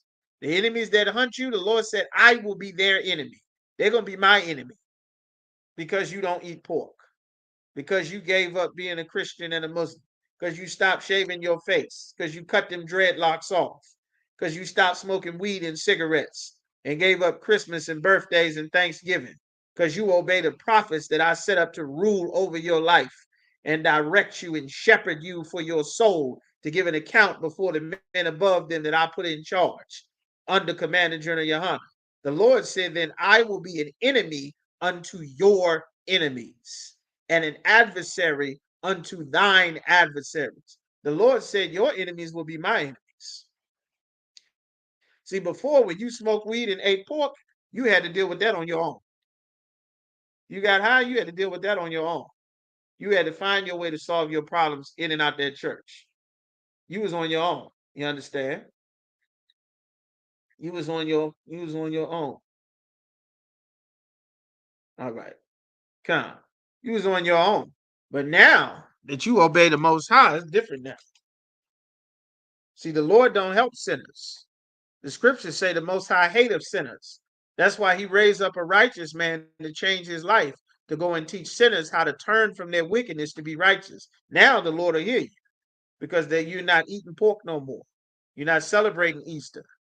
You understand? All your friends went out and had that Easter celebration, young brother, young sister. You didn't go out and have no Easter egg hunt. And that's why you will be safe from Eddie Long, and they won't. You'll be safe from that cousin and that uncle. They won't be safe, unfortunately. You'll be safe. Some maniac comes to do harm inside of a school, you will be safe. The Lord will be with you. They celebrating Christmas and Easter, you know, it's a sad case, but the Lord will be with you. God is not on everybody's side.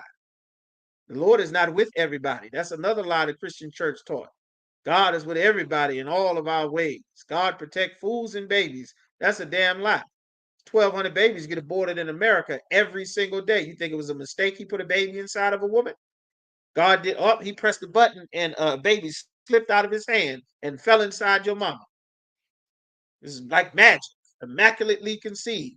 No, that's not what happened. Babies in danger in this place too, but you will not be. You understand? You won't. The Lord will be an enemy unto your enemies. You understand? That's why it's important to serve the Most High.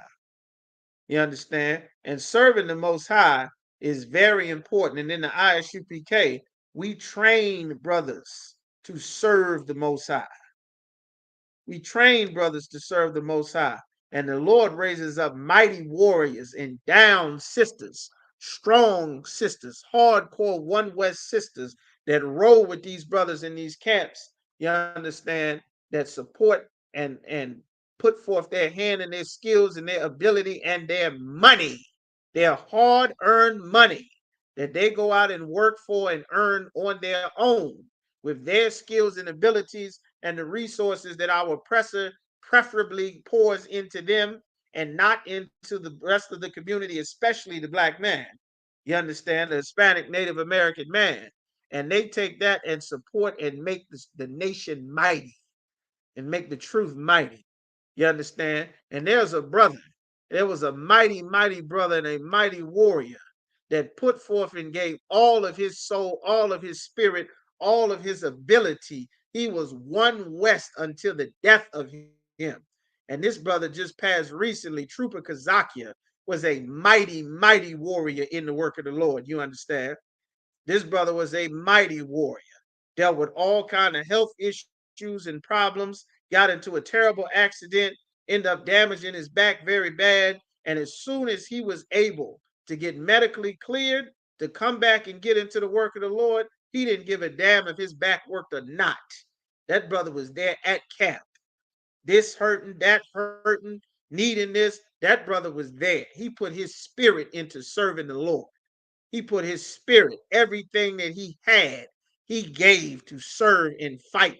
You understand? To fight this fight. You understand? That's what the Lord said. Fight. The Lord is a man of war. And the Lord said he's raising up an army to fight. You understand? The Lord said in 1 Timothy 6 and verse 12, he said, fight the good fight of faith. Fight the fight to uphold this truth, to uphold these precepts, to uphold the truth of the Bible, that blacks, Hispanics, and Native Americans are God's chosen people, when no one wanted to hear it. When no one wanted to hear it. When nobody wanted to hear that God is not in the Christian church, God is not in the Muslim mosque, that they don't have the truth over there and over here. When they didn't want to hear Jesus Christ was a black man. They didn't want to hear that Christ was a black man. The disciples were a black man. But now that the president of Russia, an oppressor, you understand, show pictures of what the ISUPK been saying since 1969. Now all of a sudden, everybody want to believe that the people in the Bible are black. When we've been saying it since the 60s. Well, when it wasn't popular, Trooper Kazakia stood in the fires when evil, wicked men left the truth, when evil, wicked men came up against the truth and threatened the truth. You understand? And the destroyed of our people decided that they would come to shut the prophets down. Trooper Kazakia stood strong and mighty. You understand? Didn't give a damn about no health, about no heart, about no broken back, no injuries. Didn't give a damn about none of that. You understand? Until he was unable to fight. That brother fought the good fight of faith, like the Lord said. 1 Timothy 6 and verse 12 says, fight the good fight of faith and lay hold on eternal life. This is a fight. It's a fight to come up against Christmas, a fight to come up against Easter when everybody doing it. All the kids in the grass doing the Easter egg hunt, and you the only brother or sister that don't get to go. Guess what, brother? Fight the good fight of faith. Fight it as a 5-year-old. Fight it as a 4-year-old. Fight it as a 6-year-old. When everybody else is getting Valentine's Day candies and you don't, remember, you're not getting it because you stand with the Lord. You stand with the Most High. And there is an army of righteous men and women and strong, mighty men of war that will fight the good fight of faith until their very last breath. Fight against eating pork. Fight against being a Christian, be against being a Muslim, being a Rasta, smoking weed, getting high, having abortions, fornication, adultery, divorce, all of these evil things going against our people, murder, drug usage, unaliving, voting, shaving your head, cutting your beard off, getting lines and shape-ups ripped in your face like a daggone Egyptian, man. Trooper Kazakia fought the fight of faith like a man of war. You understand? He said, fight the good fight of faith and lay hold on eternal life. This is what we're fighting for, man. We're fighting to gain eternal life so that our nation gets reestablished in the earth again, so that an entire generation of brothers and sisters will grow up with a nation that absolutely insulates them from the filth of the LGBT community, the filth of Planned Parenthood, the filth of gangsterism, the filth of all manner of evil and murder and unaliving and mandatory minimums and parole and probation and all kind of predators and kidnapping and single motherhood, fighting against all of the evil and the curses of the other nations ruling over us and us having their culture and their language and their gods and their names. You are fighting the fight of faith. And Trooper Kazakia fought that fight. He fought it. He fought it manfully. You understand? So that not only himself, but the nation could lay hold on eternal life, whereunto thou art called and has professed a good profession before many witnesses, man. Like that's the spirit of the Lord. That's the spirit of the Lord, man. This is the spirit of the Most High you reading about in the Bible. Trooper Kazaki had that spirit, man. The Lord said this. Let's get some more. Truth. Lord says, strive for the truth. Strive means to battle, to combat, to fight, to do some warfare. That's the spirit. Like it. That's the spirit of the Lord, man.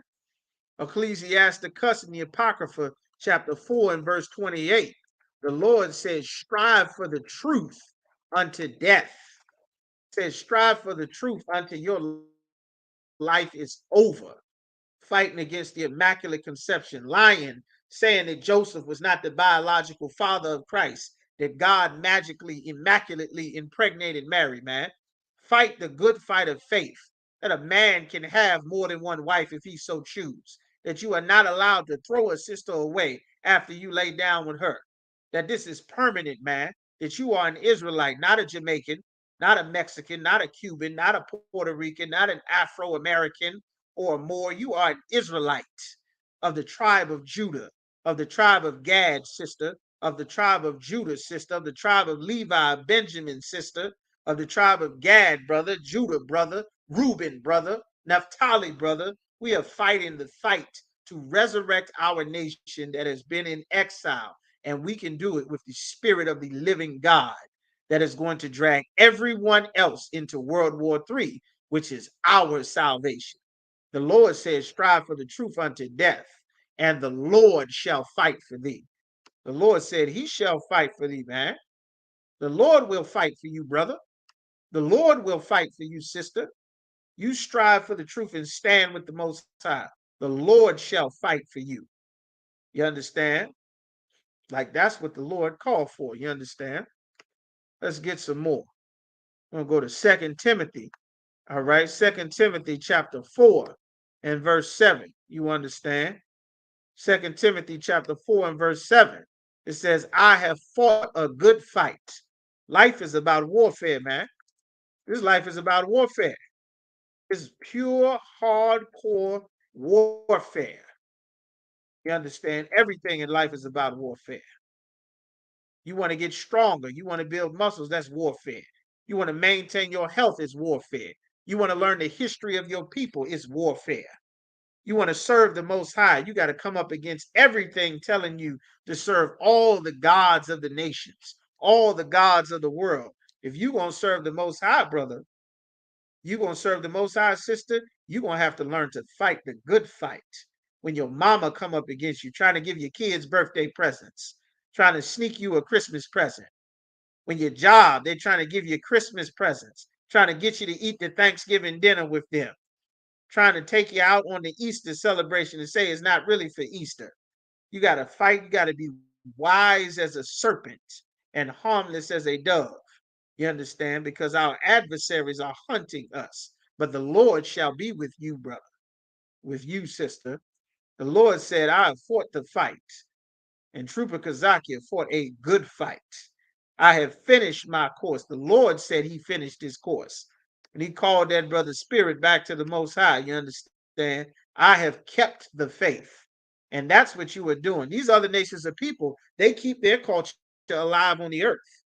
They keep their culture alive. They keep their heritage alive. They keep it so alive that our people whose culture and heritage has been destroyed take on Islam after them and their names and want to be Muhammad this and Muhammad that and Abu this and Abu that and take on their cultures and want to be Krishna this and Brahma this and Rasta this and take on their culture and want to be, you understand, our oppressor and Democrat and Republican and liberal and all of these things and getting in their culture. Want to be bishop and alderman and mayor and elected political officials, man. God elects who he's going to put in charge. The men that the Lord want in charge are in the ISUPK, doing what the Lord commanded, man. Like it's a fight to keep this faith on the earth so that when the next brother or sister comes, he'll have a nation instead of trying to survive. And that's what we're doing, building here, building this nation, man. And that is what our brother did. Mighty warrior, one west to the death till they bury him. Trooper Kazakia, Vanya Howard, you understand that mighty man, mighty warrior that the Lord called his spirit back home until he meets on these chariots when the Lord decides to wipe this empire out, which is coming very soon. You understand? Then we get this one last scripture here. You understand? We them in the air. All right. First Thessalonians chapter 4. You understand? We're gonna get to First Thessalonians chapter 4, the fourth chapter. You understand? All right. This is what it is. This is what we fighting for. You understand? And we are connected in our spirit. Don't you know your spirit comes back into the earth again and again? Every time we've had to say goodbye to each other, the Lord has been faithful on his word and has sent our spirit back. You understand? The brothers and sisters whose spirits come back into the earth every time we find each other and are back in the truth again every time we are born. We had to do this same thing during the time of the Romans. When we died and came back, we had to do the same thing during the time of the Greeks. We had to do the same thing during the time of the damn Assyrians, through the Medes, through the Persians, the Babylonians, and ancient Egypt. We've had to do this many times over. And the Lord has given us his word and his records and his promise so that we will understand how things go. You understand? That our brother, may he rise again. But this is how things go, man. The Lord said, I don't want you to be ignorant of the knowledge that the Lord have given us. You understand? First Thessalonians chapter 4 and verse 13. It says, but I would not have you be ignorant, brethren, concerning them which are asleep. That brother's spirit is asleep right now. It's gone back to the Father, back to the Most High, his body back to the ground. And the next, well, let me not get ahead of it. Yet that ye sorrow not. Yes, it'd be a time of mourning as we lost one of our brothers, but his spirit has gone to the Father, who will send his spirit back again, as he has promised to do so many times over. And that is why we are still fighting this fight to win our kingdom, so that the next time our brother's spirit comes back into the earth, he will come back into the kingdom and not back into captivity, as we have had to do so many times over. Even as others also which have no hope. Those of our people that don't understand the Bible, that are still in the world, they don't understand how the Lord set life up. That's why the truth, the spirit of the Lord, does not want us to be in ignorance about how things work. You understand? For if we believe that Christ or Yahweh Shah died and rose again after his body was put into the ground, after the Romans crucified him and he gave his life up, the Lord resurrected his spirit with a new body, with a brand new body. Even so, them also which sleep in Yahushua, those that pass that are in the truth, where their spirit is back to the Most High, will the Most High bring up with him. Meaning when Christ returns, those brothers like Officer Makatazah, like Officer Ibaria, you understand? Brothers that pass in the truth, you understand? Their spirit will come back and get a new body when Christ returns. For this we say unto you by the word of the Most High, that we which are alive, those that are still alive when Christ decides to return and remain unto the coming of the Lord, shall not prevent them which are asleep. Not going to stop them which are asleep. For the Lord himself, Yahweh Shah HaMashiach himself, and the 200 million chariots or UFOs coming from the fourth dimension, right from the armies of heaven, the Lord shall descend from heaven with a shout, and with the voice of the archangel, and with the trump of the Most High, and the dead in Christ shall rise first. They're going to come up out the grave first and get new bodies and go up into those chariots. Then we which are alive and not in the grave and remain on the earth shall be caught up together with them in the clouds. The clouds is talking about those UFOs, those chariots, to meet the Lord in the air. And so shall we be ever with the Lord. Wherefore, comfort one another with these words, man. And may our brother rise again. And we shall see these and the other brothers and sisters that perished, that their lives were taken and given up their lives and their souls for many, many centuries, standing with the Most High generation after generation. They will rise and go into those chariots when Christ returns. And Lord willing, those of us who remain will also rise up and get brand new bodies, and go up into those chariots with the Most High, with Christ. And then the angels are going to destroy every government and every military on the entire planet Earth and wipe it out.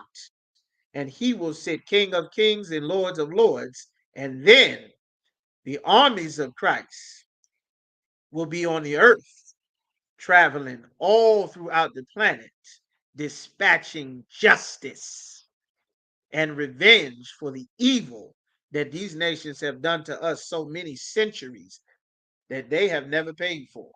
And it's going to be a day. Oh, it's going to be such a day. It's going to be such a day, you understand. A terrible day for everyone on the earth. But it will be the kingdom of heaven for us under our King. And that is the fight of faith that we are fighting, that you are fighting, and that our brother priest and trooper Kazakia fought up until his last breath. He is one west until they bury him, man. May our brother rise again, you understand? Yahweh Ba'ashim Yahushua Barakatah. You understand? Trooper Kazakia, all right? Our brother. All right. So with that, we're going to go ahead and wrap up the class there. We are the Israelite School of Universal Practical Knowledge. We start out at 1 West 125th Street in Harlem, New York. We're not affiliated with any other Israelite group. Rule for another new brother and sister. When a brother and sister comes into the school, they're off limits for 6 months. They're to be saluted only. They're here to learn and shed themselves of the world. After this 6-month period, if a brother and sister has an interest in a particular person, they are to get permission from the head to speak to a brother or sister. You need permission. Do not break or violate the rules. Everybody is going to find out. It's not going to go well. It never goes well. It always ends up bad. Always. Do not break these rules. Don't get thrown out of the damn school because you cannot follow rules. Don't do it.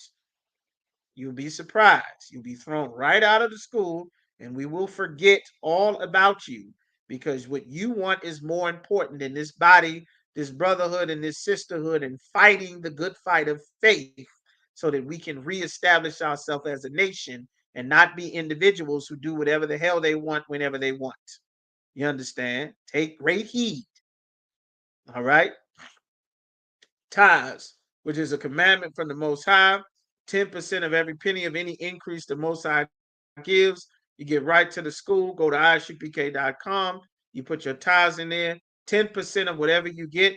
You find $20 on the ground. You get a stimulus check, Social Security, whatever you get, retirement, your job, your lottery, your bonus, whatever you get, 90% is yours, 10% goes to the Most High.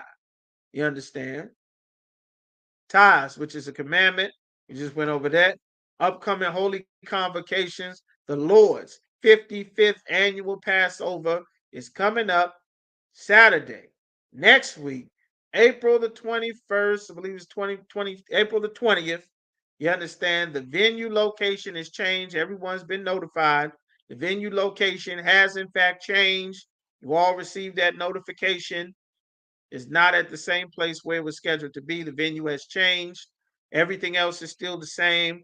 You got the all-black party, the children's parties of events, the petting zoos, the lamb slaughter on Wednesday, all of those things, the performances, all kind of full event. And then the Feast of Unleavened Bread is the following day following the Passover. Be prepared for the Feast of Unleavened Bread. Be prepared to get all baking soda, all leavening, all yeast products with leavening out of your house. You are to eat no baking soda, no sodium bicarbonate, no yeast, no rising flour, baker's yeast or leaven. You are to eat none of that for 7 days. That's the Feast of Unleavened Bread, to remember us coming out of captivity in Egypt, that unleavened bread, all right? Every day we're supposed to eat unleavened bread. The sisters put up recipes for unleavened bread every year. We'll have unleavened bread at the Passover as well. All the instructions and everything, you'll get those as well, as being brought out in the classes too, all right? And lastly, if any brother wants to become a trooper in the school, they're to be in all black boots, shirt, pants, headband, war scarf. Make sure that you contact the ISUPK school in whatever city or state that you are in and let them know specifically that you want to be a trooper in the school. You'll get the instructions on what to do. Follow those instructions.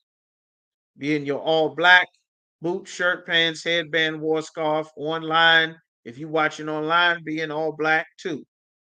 You understand? If you're able, you're not in some slavery, some uniform, make sure that you are in your all black when it's class time. Contact the school. If you are a sister that wants to be an official sister in the school, you also need to contact the ISUPK school. In whatever city or state or country that you are in, contact the school number and let them know that you want to be a sister in the school. Make sure you do that. Correspondence department, everything, get down your name, your information, and you'll get, instructions on what to do and go from there and follow those instructions. All right. And with that, going to give one courtesy salute to the brothers. Yahweh Ba'Shem Yahweh Shah Barakathum. To the sisters, Yahweh Shamar Al Athun Ba'Hashem Yahweh Shah. With that, class dismissed.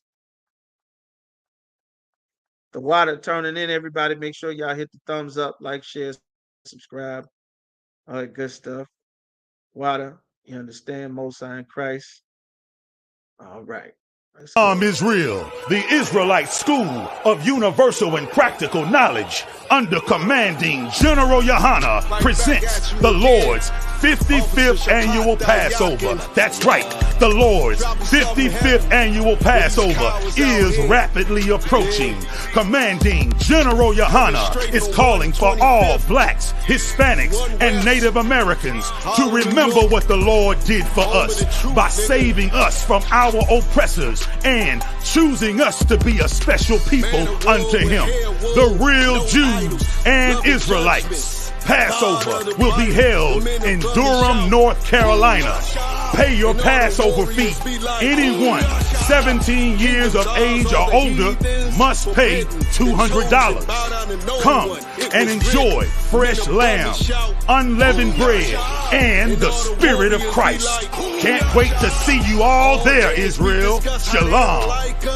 Cabins on streets and corners, all is feeling righteous. Real particular, nobody else there to compare to. Train for war, men of war, and warlike apparel. Prefer our leaders, can't get between us. Israel, the Israelite School of Universal and Practical Knowledge, under commanding General Yohana, presents the Lord's 55th annual Passover. That's right, the Lord's 55th annual Passover is rapidly approaching. Commanding General Yohana is calling for all blacks, Hispanics, and Native Americans to remember what the Lord did for us by saving us from our oppressors and choosing us to be a special people unto Him, the real Jews and Israelites. Passover will be held in Durham, North Carolina. Pay your Passover fee. Anyone 17 years of age or older must pay $200. Come and enjoy fresh lamb, unleavened bread, and the Spirit of Christ. Can't wait to see you all there, Israel. Shalom. Cabins on streets and corners, all is feeling righteous. Real particular, nobody else there to compare to. Train for war, men of war, and warlike apparel. Prefer our leaders, can't get between us. Israel, the Israelite School of Universal and Practical Knowledge, under commanding General Yohana, presents the Lord's 55th annual Passover. That's right, the Lord's 55th annual Passover is rapidly approaching. Commanding General Yohana is calling for all blacks, Hispanics, and Native Americans to remember what the Lord did for us by saving us from our oppressors and choosing us to be a special people unto Him, the real Jews and Israel.